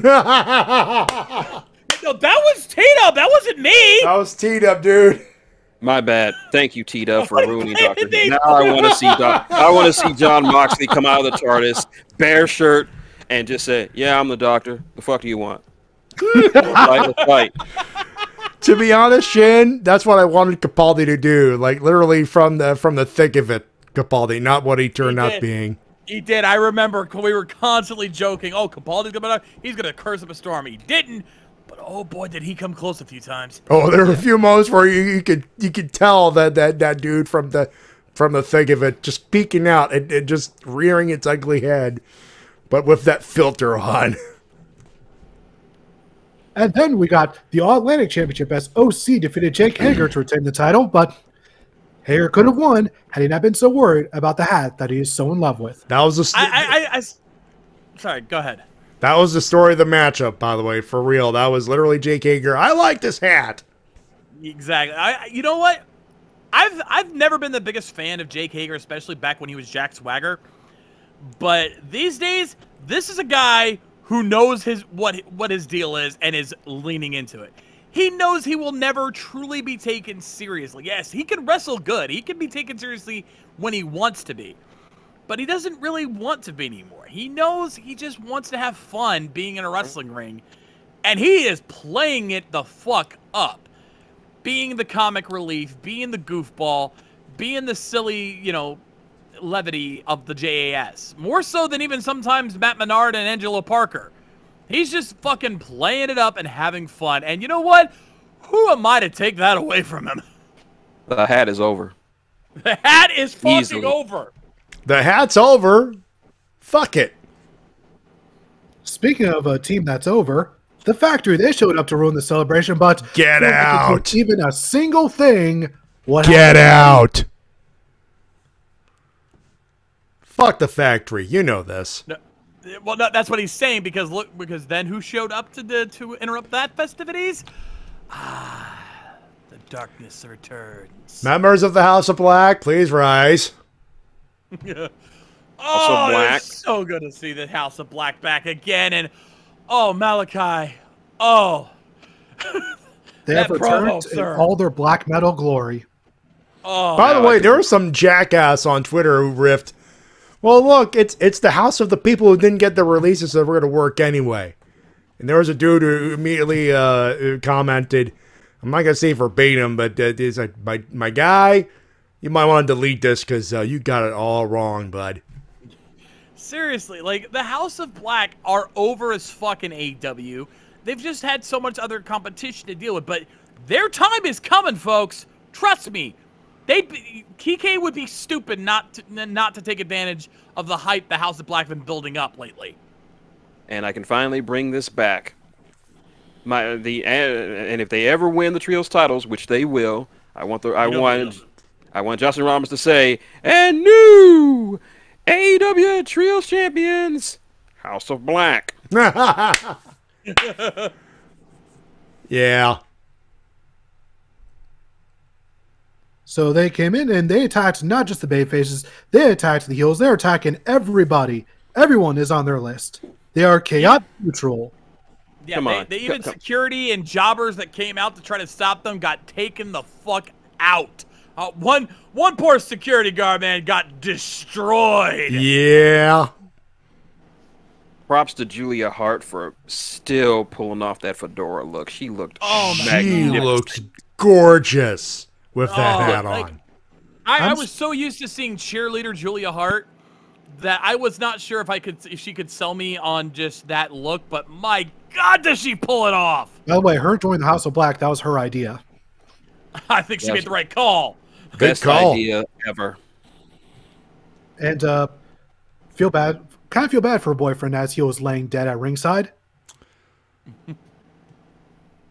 Kind of. For those who don't know, that's Big Shotty Lee. Yeah. Yeah. He's like, oh, my girlfriend, she's so hot, but her friends are murdering me. Yeah. Then we got a recap of this steel cage match. That was that promo I mentioned earlier where Yeah, absolutely. where Jack basically was like, yeah, you know what? We may be enemies, but I was happy to have that match with him. And then we got our #1 contender for the world title crown as Pretty Ricky, they call him, defeated all Egon Page to become the #1 contender. Again, this goes back to what I was saying during the pay-per-view recap, was where this has been the journey of Ricky Starks to truly cement him as a babyface, facing all the odds. Ethan Page may not have been as strong or as bulky compared to guys like Lance Archer and Brian Cage, but he was no less a threat by comparison. He was definitely a obstacle that Ricky had to overcome in order to pull that off. The right man went over, but keep an eye on Ethan Page. He's not done. They did not make Ethan Page look weak at all. No, sir. What I liked about this match was Ricky selling. Yeah.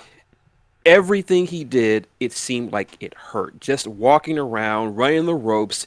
Even when he was doing the classic 10 punches and the in the turnbuckle, he paused in between every punch. He wasn't going for some like big comeback. Like, he legitimately sold. Like, everything he did in that ring hurt, and that just made his win all the better, because you felt like, wow, Ricky is in a lot of pain and he's gutting it out to try to get that title shot.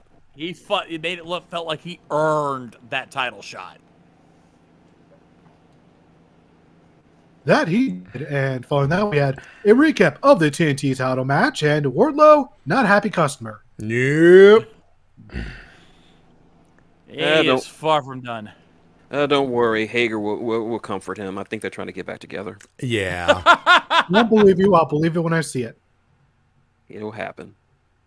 Following that, we got a recap of the Jaden Bow Wow confrontation. Anyone care about this? Anybody? No. Anybody? I care about it for one reason. Bueller? Tom Customs. Who? Tom Customs on Twitter.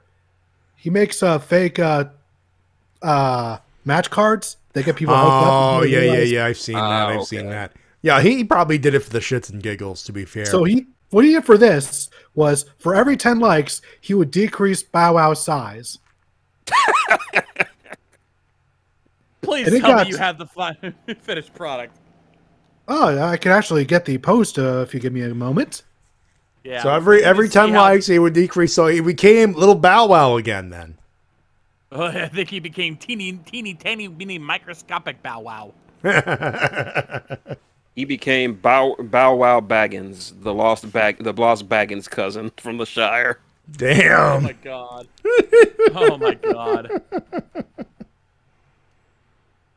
Have you seen our cousin, Bow Wow Baggins? We don't talk about him much.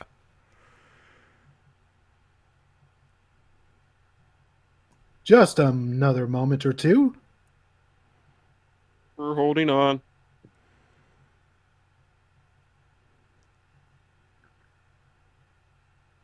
And Here we go, got it. There we go. All right, let's see this. Let's see how small it got. Oh my god, this is gonna be crazy. You think? All right, let's see. Come on, load up. Oh, it ain't that small. Come on. That's nothing. No, that's the original post. Okay, that's the original. Oh. Okay. Teeny Man. Comparison. Teeny Man versus actual She-Hulk. Good luck. Good fucking luck, kid. I'm looking at the actual post. He is microscopic now. Post it, T-Dub. I want to see this. Now he's reached the subatomic level. Yes. Post that shit, please. Please post it so we may share with the class. 1 second, please. It's just further down the thread. Yeah. Post one right here. Folks, trust me, I'm looking at it right now. Jesus Christ. All right, there it is. Let's there it is. There it is. Oh, wow. If Bow Wow wasn't dead before, he's dead now. Oh, yes, sir. Dead or dead. I'm surprised Bow Wow is still a thing. I thought he fell off the face of the earth ages ago. He did. He technically did. Technically. Well, apparently not anymore. He's relevant again. Thanks, Jade. For this, I gotta quote Chisel Adonis. I gotta quote Chisel Adonis because apparently Jade Cargill is engaging in the necrophilia challenge because even though Bow Wow is dead, he's still getting fucked. Yes. Oh God. Bow Wow, you can't come back from this. Nope. No, sir, you cannot. The picture was on the screen while it was being discussed there. Moving right along. And here's the best one. Oh, I get. Oh wow! Oh no! That is some cold shit. This needs to be shared. Look at that. This is filthy. Oh, I gotta clean my computer after this. This is disgusting. For the benefit, it's literally Osmosis Jones, I think. Yes, that is indeed what that is. And for you folks watching on the VOD and on live with us, laugh along with us, please. It's Osmosis Jones. With not Bow Wow, Lil Bow Wow. Yeah, that's actually Little Bow Wow, his younger self. Oh, that's just chef's kiss. That is delicious. Oh my God, Ant-Man is so jealous right now because he could never shrink that small. Nope. And that's the kind of trolling you can get from Tom Customs. Oh, that's delicious. That is delicious. Moving right along. Move on to the actual Jade promo where there's going to be a Batty celebration next week. Also, Red Velvet's back, and getting kicked out of the group was not who we thought it was. It was Kira Hogan. People. Kira Hogan, yeah, getting the pink slip. Oh, that's gotta hurt. Oh wait. Apparently. Oh, go ahead. I'll say here's where my hypothesis comes in because I think Kira Hogan is going to be teaming with Miss Mercedes Moné. Possible. Maybe. And Sorry, go ahead. And I actually have the reason why Jade removed her from the baddies. Oh, She saw that episode of Impact where they had the tag team celebration with her other white friend, and she's like, I don't want that mess in my group. You know, you're not a baddie anymore. You're just bad. All right, for context, they were doing that celebration, and they say it was catered. Shit chicken strips and white bread. That's all there was. Oof. Not even any sauce. How do you do that? No seasoning. And this is why that other girl is still white. Tasha Steele is the Boricua badass? She is still white, as per the King of Black People. By the way, for the record, both Kiera Hogan and the other one are technically black. Tasha Steeles. Thank you. Tasha Steeles and Kiera Hogan, they were a tag team. They had that celebration. They are technically black, but Shintigercurl, who we will remind everyone is indeed black, he spoke to the King of the Black People, and they are white now. So that's the gag. That's why we are not adding to this, because we know better. Yeah. And just to let you guys know, in case you don't know, the King of Black People, none other than Morgan Freeman. Yeah, that checks. Yeah. We didn't argue. We didn't argue either. Moving on to the Trios Championship match. We got a 70-30 negative reaction during their entrance. Yeah. First of all, we should know that, best of 7 thing going on here, which, good luck. If there's any 2 teams that can pull it off, it's going to be the Elite and Death Triangle, but, ooh, good luck, guys. You're going to fucking need it. That being said, the entrance, they're in Chicago, so obviously the Elite are not going to be well received here considering what's been going on, but not as ill-received as we expected them to be. We thought it was going to be a total hate fest, and for the most part it was, but not entirely. This was, they booed because CM Punk, and they were trolling New Jersey. Yep, they trolled New Jersey with the Matt Jackson doing the flop of the lariat. Yeah. Kenny Omega biting Pac on the arm. And Kenny Omega doing a GTS. And that got some mega heat. Yep. Yeah. I also... Sorry, go ahead. I shared something in the chat. This is the sound I hear every time Kenny Omega bites someone now. The Three Stooges, 23 bites in 63 seconds, okay? Oh, Lord. Yeah. Now, that being said... effect. Just a sound effect. All right. Let's see what the... But... All right, let me play the video.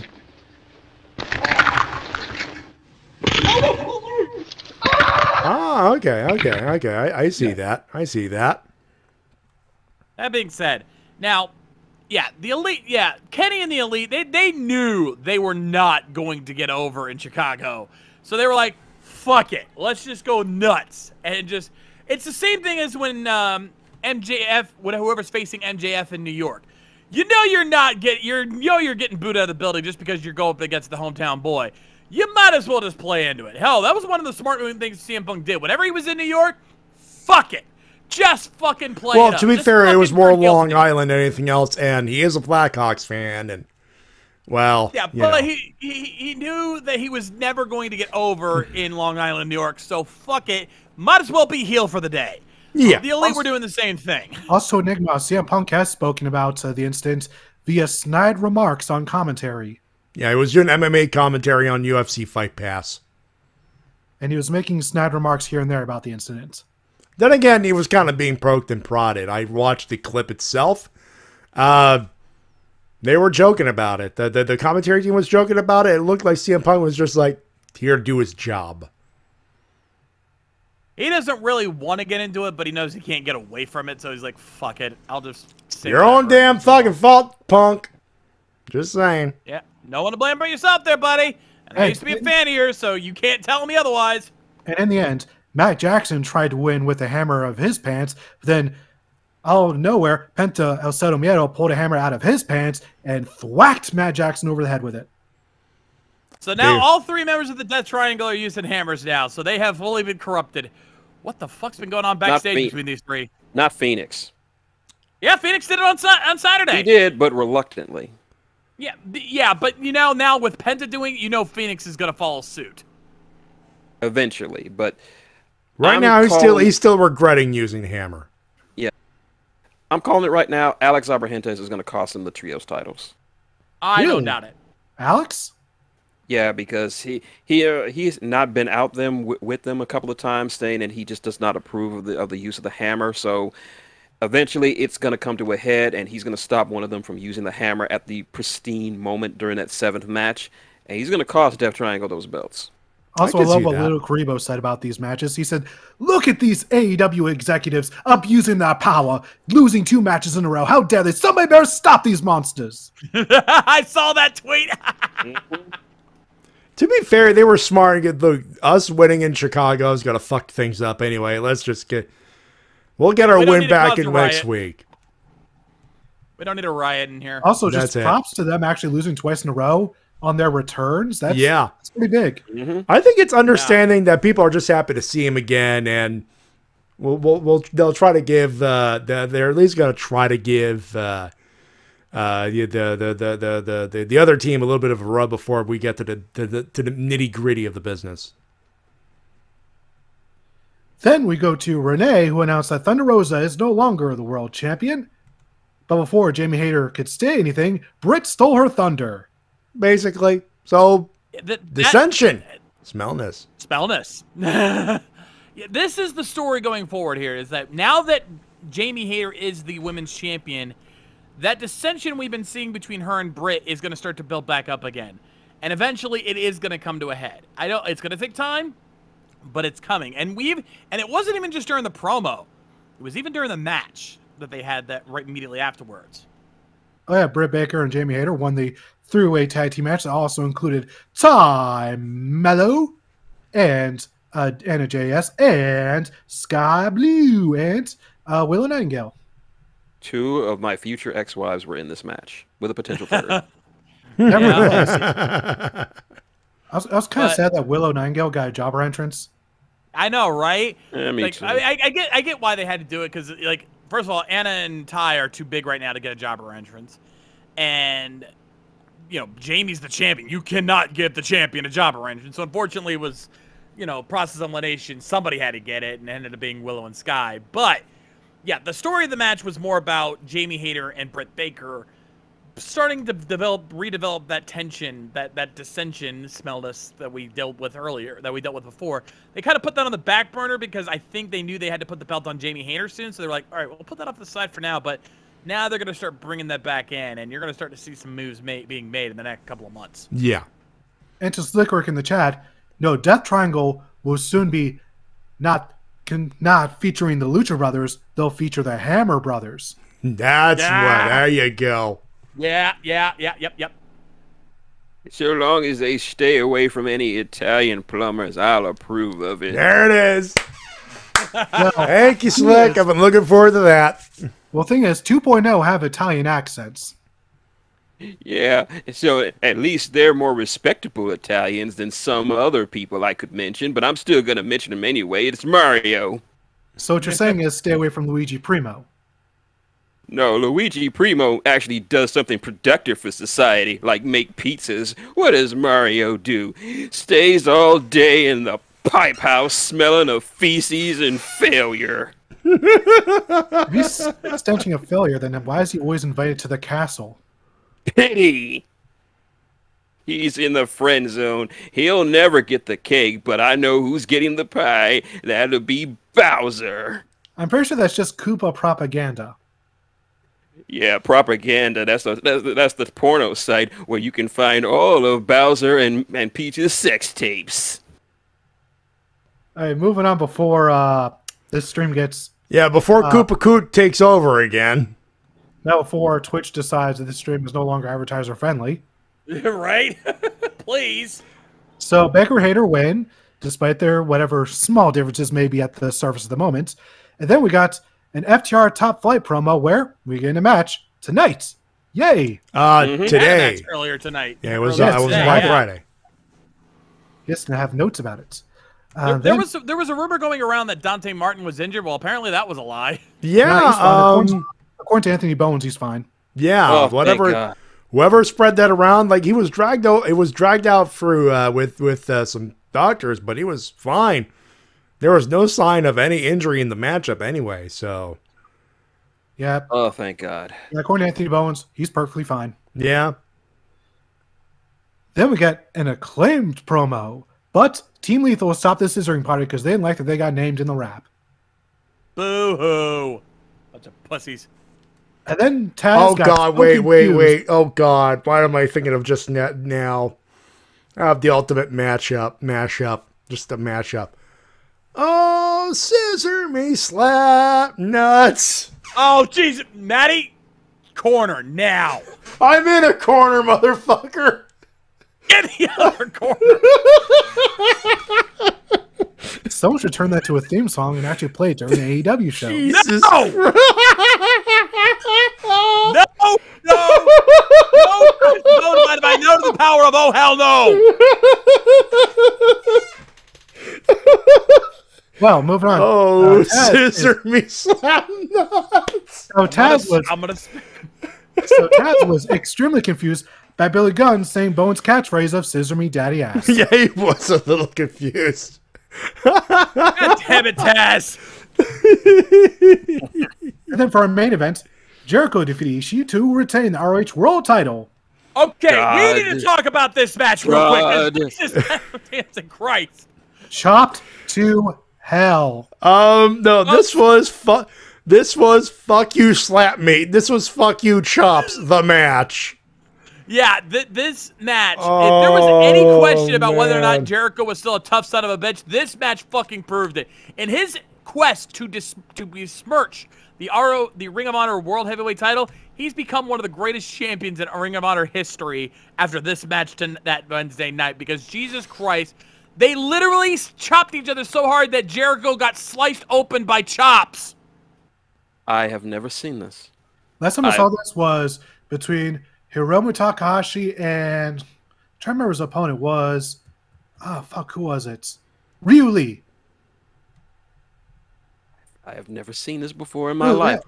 Yeah. It was like it was an excellent junior heavyweight match. The two just spent the first 5 minutes chopping each other. Literally 5 minutes just chop, chop, chop, chop until their chests were so red and one of them was actually starting to bleed a bit. Yeah, and even then, this was worse because he literally had a near crimson shirt by the halfway point in the match because of how much chopping these fuckers did to each other. Oh, These guys went like a full 10 I broke minutes. your chest? I'll chop it some more. Yeah, they didn't stop after he was sliced open. What the fuck? I mean, I was texting my cousin during the match, during picture-in-picture. As soon as I look back up, I'm like, wow, Jericho's chest is really red, and it almost looks like, oh my God, he's bleeding. And I'm like, why are you chopping it, Ishii? You're making it worse. Right? Chopping Jesus. him out of remember sheer that, stubbornness. Matty and I, along with Mace, TJ Omega, and Mildred, were just sitting there dumbfounded. I was on the floor laughing like by the 10,000th chop. We were losing That our was fucking so minds. fucking ridiculous. What the fuck? That's like, this is something you should see in a pay-per-view, not on a main event on television. What the fuck?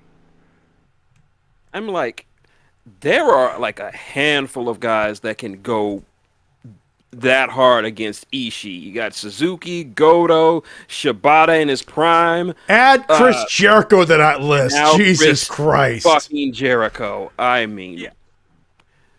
I could just bet. Sorry, go ahead. best, bar none, Jericho's best match is the Ocho. Maybe his best match all year, and that's saying something. Yeah. That is saying something. I could just imagine Minoru Suzuki back somewhere in Japan just watching this match going, very good. You are indeed tough son of a bitch. And the match came to a close via a lion tamer that caused Ishii to tap out defiantly while flipping Jericho off. First time I've ever seen that. Yeah. I don't see how he could apply the pressure to his neck since Ishii doesn't have a neck. Right? I will say this, like, the way that the lion tamer was applied was in a way that there was no way for Ishii to get out of that. Like, it was very clear he had to tap. It was the death move. variant of the you ain't this is fuck you the end.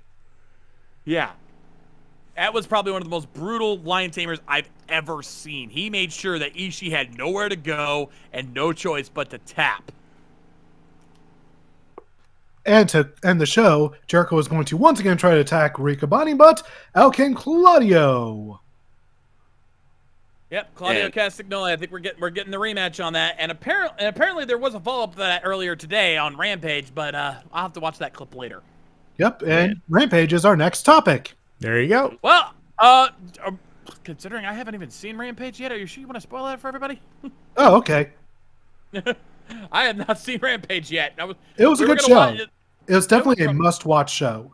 There are things that happen here that definitely progressed storylines and rivalries to the next level. The one thing that you do know happened that Shin reacted to right before we went on to air was the ending of Rampage. Yeah, I mean, this was another inevitability that this kind of thing happened, but I saw the clip of this. Holy shit, that was heartbreaking to watch. So, main event was Butcher, the Blade, and Roosh versus Reynolds, Silver, and 10, but 10 did not walk out during their entrance, and throughout the match, Reynolds and Silver got small bits of offense here and there, but the numbers game was too much, and then out came Evil Uno with -1, leading 10 onto the ring. 10 ran into the ring with all of his might, looked at Roosh, looked at Silver, looked at Roosh, bam, lariat to Silver. And once again, I am now forced to hit this button. Betrayal! What? Betrayal! Betrayed me! So unfortunately, 10 has left the Dark Order and even ripped off Evil Uno's mask and then took off his own mask and threw it at -1. Who was literally crying on the ramp in utter despair as Roosh, Butcher, Blade, and Vance, now he's no longer 10, Yep. Preston looked down Vance. Over him. Preston Vance looked on him, like just laughing at the crying -1. That's what made it heartbreaking, just that image of the group of them laughing at a despondent -1. And also that Preston right Vance there is beautiful. Mockingly using Brody Lee's lariat. Yeah. Yes. By the way, kudos to -1 on the selling, by the way. He looked like he was in utter despair. That was beautiful. Yeah, absolutely well performed. Mr. Shades, just because this is so big, fire a second volley of betrayal missiles. Full spread. You got it, sir. Betrayal! What? Betrayal! Betrayed me! So this now begs the question, what is the future of the Dark Order? Will it now be a trio? Is this the end of Evil Uno and Alex and Reynolds, or just going to be a regular tag team? Yeah, because with that mask, the way they ripped the mask up for Evil Uno, I mean, anything could happen with that. That's a symbolic gesture right there. Yeah, I think they're just a trio now, since I don't think Cold is a Dark Order member anymore. No, he's not. And I have to wonder, like I said, is this the end of Evil Uno? Is this the way of writing him off of television? And will they just continue Reynolds and Silver as just a tag team? To be continued on this one, boys. Yep, and indeed. That's all I got for this week. All right, anything else from the group? I got nothing. All right, we almost forgot Survivor Series again. All right, let's go to previewing it. Let's do a preview. This will be a quick one because obviously T-Dub doesn't care. And neither do I. The only match I really care about, I think, are really just the War Games matches. And that's fair. Survivor Series War Games. That's the subtitle. War Games! Thank you. TD Garden, Boston, Massachusetts. We got the 2 War Games matches. Let me refresh this real quick, see if we have anything here, anything added to it. So the 5 announced matches are as follows. Seth freaking Rollins versus Bobby Lashley versus Austin Theory for a triple threat for the United States Championship. Picking Austin Theory, the way they've been doing it. Yes, it's a failed cash-in. Yes, I made him look like a goof, but it's a character thing where now he's just ultra pissed off and it's like, okay, no more Mr. Nice Theory. There was a Nice Theory? No, there technically, I guess there was. It was just goofy. I ain't no goofing around now. AJ Styles takes on Finn Balor.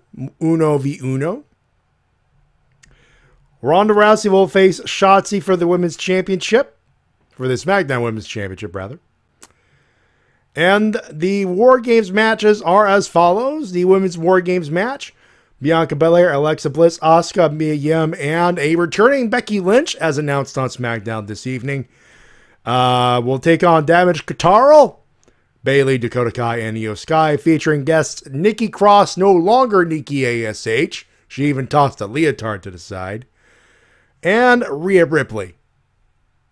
Should be a banger. Absolutely. On paper, should be a banger. Also, Io Sky, the only person to take place in every women's War Games match thus far. She has, and there's a crossover. She will have participated in the first main roster women's one as well. So there's a little bit of extra stuff there. And the men's War Games, the Brawling Brutes, Sheamus, Ridge, Holland, and Butch. Joined by Drew McIntyre and Kevin Owens. Take on the entire bloodline. That's Roman Reigns, Solo Sikoa, Sami Zayn, and the Usos. Don't make Sammy choose between his two biggest loves of his life. Yeah, Roman Reigns and Kevin Owens. Well, three biggest loves of his life. Number 3. Jimmy Uso. Right. Yeah. It's going to be quite the conflict for Mr. Zayn. Whose side is he on? Someone's not going to be feeling very oozy, that's for sure. There you go. If nothing else, it should be at least a quick watch. Good watch, quick watch. Looking very much forward to it. Me too. Also, main roster WWE pay-per-view with 2 rings in it. Somewhere Vince McMahon is rolling in his grave. But Matty's not even dead yet. He's dead to me anyway. Oh! Thank you. He's dead to most of wrestling fans anyway. Except the real marks out there who are real fucking marks. I can't believe there are people out there that still believe he's in charge of the company when they're doing War Games on Survivor Series. Let me quote green screen John Cena. Are you sure about that? So, by the way, in case you were hearing, I was muting myself, and there were a few moments where I caught myself coughing. Still not 100% there. Let's do some winners and losers, boys. Shades, kick us off with some losers. I'm honestly trying to think of who could be a loser. I mean, I guess I had to give it a. I can't even really give it to CM Punk because he wasn't the one that instigated all the comments he made. But so yeah, I don't really have a loser this week. I can't think of anybody off the top of my head. I'll let you guys pull out the losers for this week. Shin, do you have a D-cell battery for us? I wasn't going to have one, but then today something appeared on Facebook that severely pissed me off. Uh-oh. Like, I don't know the name of this news, so-called news group or whoever made this video, and I hope to meet them in an alley with a baseball bat covered in barbed wire one day. But they posted a video about the passing of one Jason David Frank, and it was a clickbaitiest clickbait that I've ever seen or heard, taking too much emphasis on his self-deletion, since we're going to be on YouTube, his self-deletion, and having the gall to blame his former co-stars in Mighty Morphin Power Rangers, saying he reached out to them, but they didn't reply, so they disrespected him. Like, they didn't know he was going through this shit.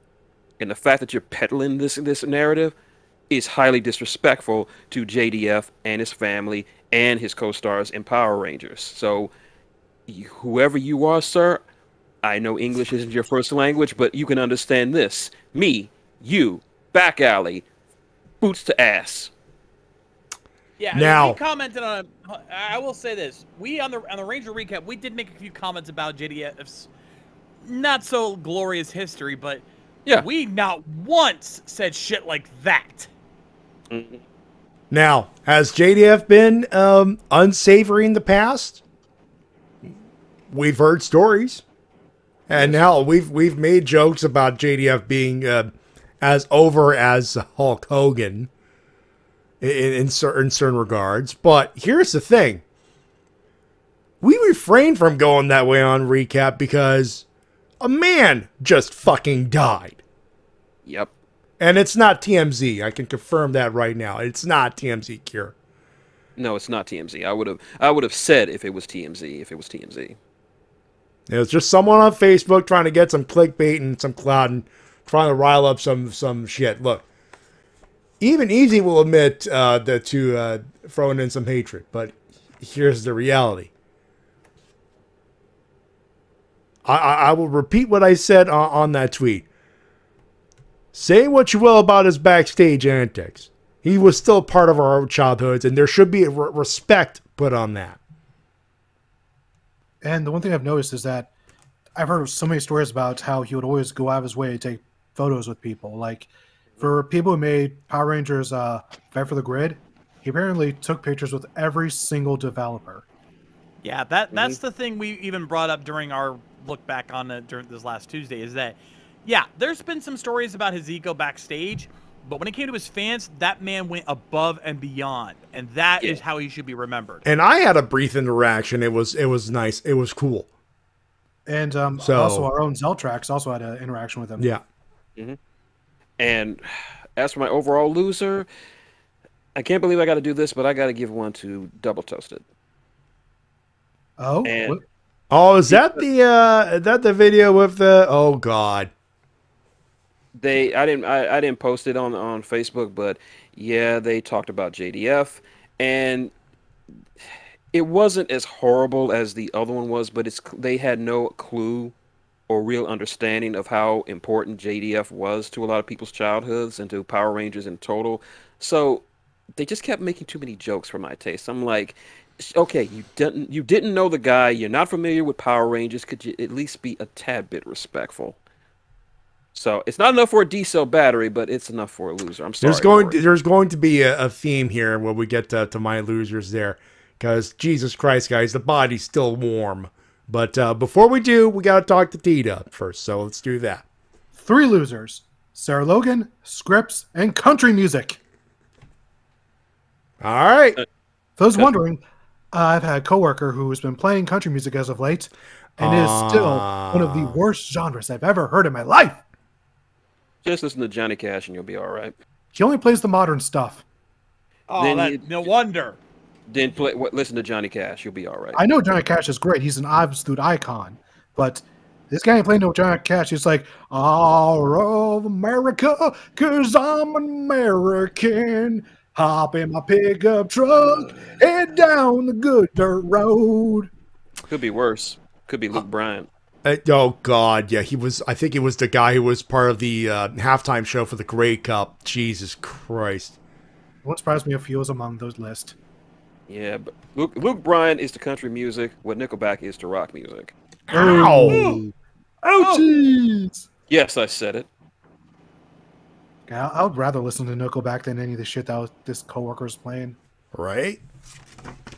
Anyways, Matty, you're losers. All right, I don't have many in the wrestling world, but this is kind of theming with Jason David Frank, and he is not a loser. My losers are the people who decided the minute it was made official to take their merchandise with Jason David Frank and hike the fucking price up. Scalpers. And not just scalpers, regular ass people too. Trying to sell merch, trying to sell helmets, trying to sell all kinds of stuff. Triple the price. The body's still warm, motherfuckers. What the fuck? Trying to make a cheap buck off a tragedy. That's just... Fuck, that's cold. Mm-hmm. We may not have the utmost respect for Jason David Frank, but at the same time, Jesus, a man just passed away and you're trying to make a profit. Fuck you. Couldn't you guys have waited a week? 1 week? Nope. Apparently not. Couldn't let the body be cold? Jeez. Mm-hmm. Incidentally, I don't have the list of numbers, but people have been tweeting suicide hotlines and reposting suicide hotlines. If you are having those thoughts, don't wait. Don't seek help, please. Absolutely. Whatever you're thinking, it ain't worth it. No. And I say that myself as someone who was on the verge of that kind of thing myself not a few years ago. Trust me, folks. I'm glad I pulled myself out of that pit. You can do it too. I'm going to co-sign on that. I've been there many times. So yeah, it's a hard thing to do. But if you need help, just talk to somebody, anybody. Sometimes, it helps. Yeah, sometimes it's amazing just what even one conversation will do if you're just able just to get all of your emotions just out there in the open. Just with anyone. Sometimes it could do a world of favors. All right. Shall we lighten things up with winners? Let's do some winners. Shades. I mean, for me, the obvious winner's got to be AEW for putting on one banger of a pay-per-view. But I'm also going to give a bonus winner just strictly to Chris Jericho for being a badass this last Wednesday and taking those chops and owning that match like a boss. He is at the best of his career, and considering he's had a career full of highlights, that is saying a shit ton. Shin. I'm going to have to co-sign with Shades again because AEW had just been killing it. A great pay-per-view followed by a great Dynamite and followed by a very emotional Rampage from what I heard of it. And, of course, Chris Jericho for now entering a very select few who can throw hands with the Stone Pitbull. And, of course, a posthumous winner to, of course, JDF for the memories. Like you said, he wasn't perfect. He had his ego backstage, but he meant so much to a lot of people across media, from television to movies to MMA to professional wrestling. And one of my friends, Christy, she posted a picture of her as Sailor Moon hugging JDF, and she said it was one of the best experiences of her life. And it just goes to show you just that how important somebody is, because I heard he was actually trying to resolve some things with the old cast. I know he at least tried to do that, which is more than a lot of people can say. And the tributes from everybody, from Billy to Walter to Austin St. John. Austin St. John even said that he wasn't even that close of a friend with him, but it still hit him hard. And poor Amy Jo just. Oh my God! I watched that Instagram video. She was in tears the entire time she did that little mini concert. Yeah. So whatever his faults, they're kind of outweighed by the good he spread out in the world. And I'm going to quote Dr. Hirolik from One Piece for this and say, when do you think a man dies? Is it when a bullet pierces his heart? No. Is it when he's dying of an incurable disease? No. Is it when he eats a poisonous mushroom soup? No. A man dies when people forget him. And judging from all the outpouring and tributes this week, Jason David Frank is going to be immortal. I'd agree with that. One thing I would love to see is WWE resurrect Xavier Woods' old NXT gimmick and let him do one Power Rangers entrance. Yeah. Please. Mm-hmm. I know that without a doubt he's going to be politicking for that. He's going to be pushing for that nonstop. I just know that. Hell, if you can't do it now, do it at WrestleMania. Knowing Papa Trips, he'd probably go for it. And do it to the Green Ranger theme specifically. And also, props to the Japanese Green Ranger, for Dragon Ranger, as they're known as in Japan, for posting a tribute video.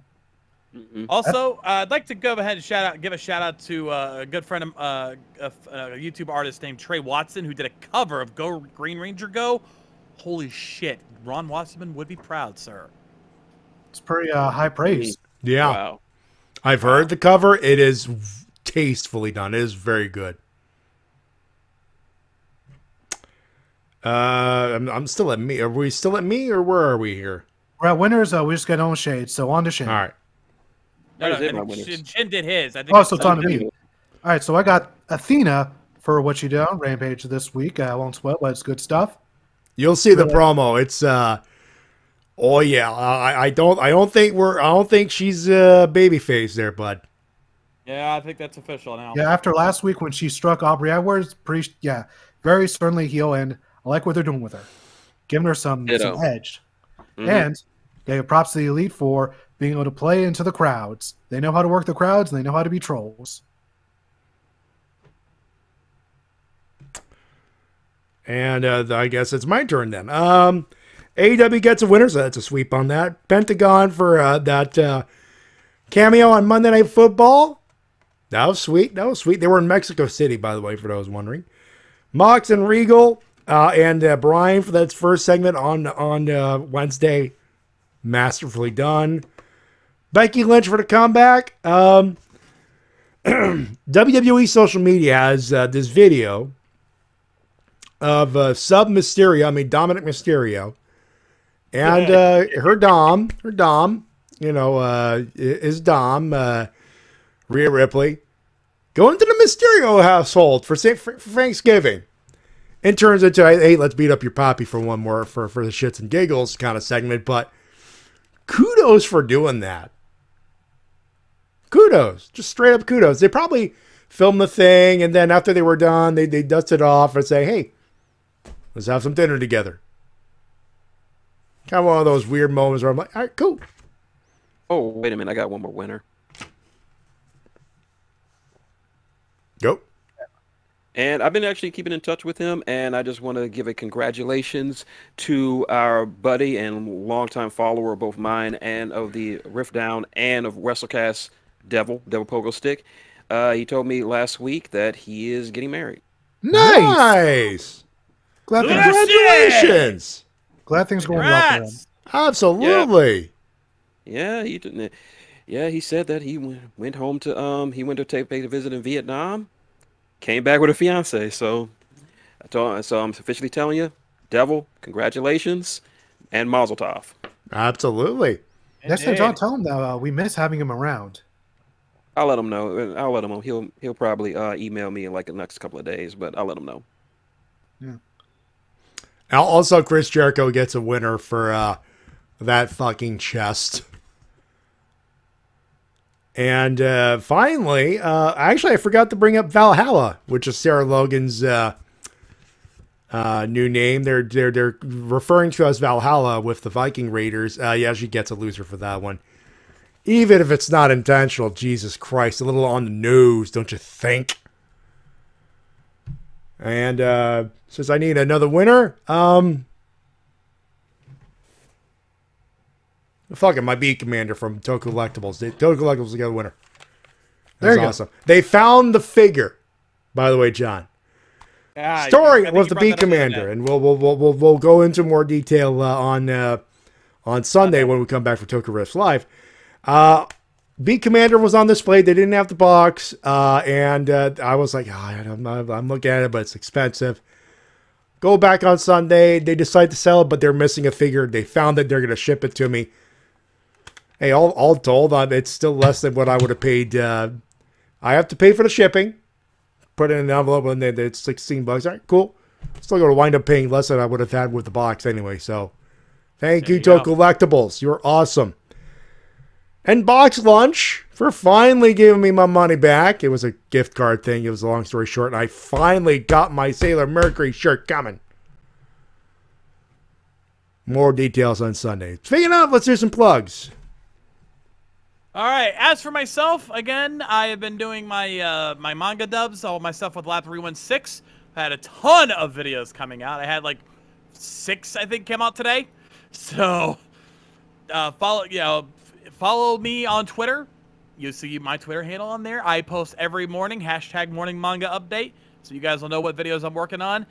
And yeah, I've got more coming. Shit ton more coming. Holy fuck. This man's busy, folks. This man is busy. I just spent all day screaming my head off because I had to do work for a certain channel.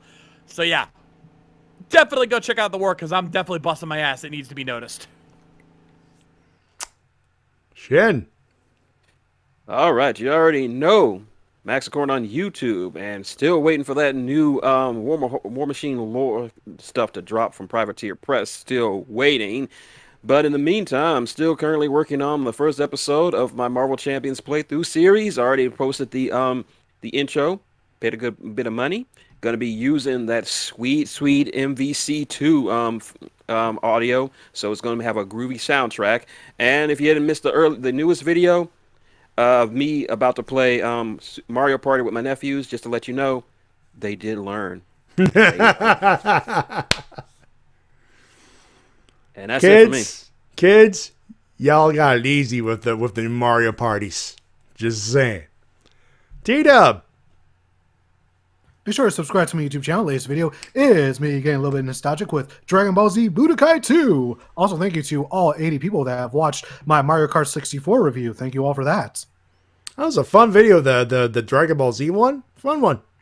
Thank you. Well, it's unfortunately my shortest video I've made on the channel as of late, but hopefully the quality made up for that. And if you're preferring a longer video, well, my next one is certainly going to be that.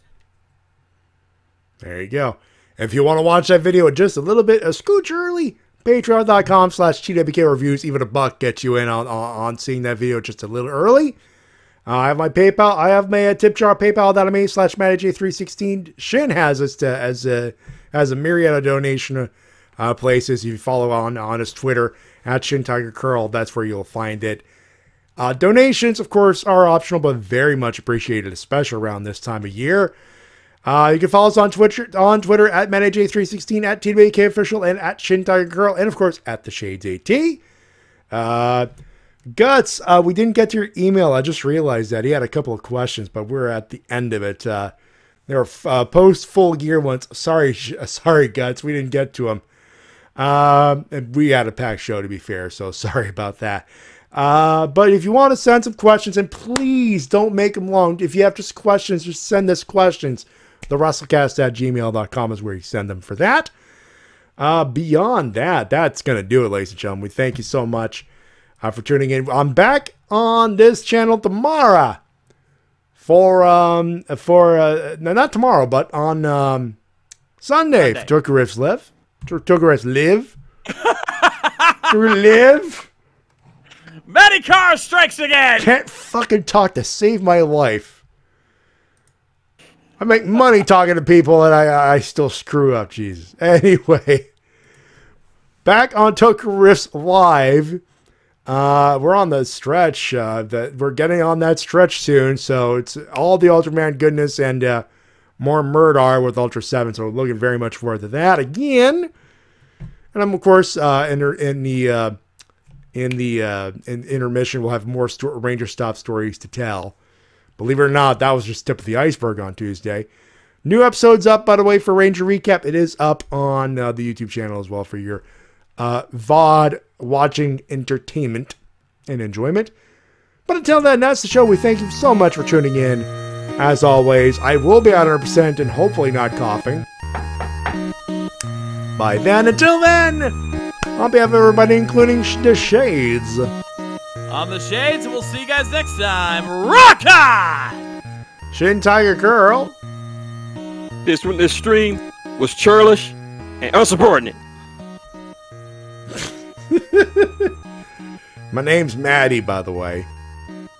Say your name right. Oh, is it Matty? Yes, Matty. Matty.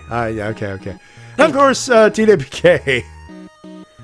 Mountain Dew is better than you, and you know it, Shin. Still on that. You want to go with me to you? Because we could go to war. My name is Matty Jay, reminding you to help professional wrestling. Support your independent promotion as soon as possible. Enjoy Survivor Series, such as it is. Until then, have a good one, have a safe one. I could get you a champion. Yay!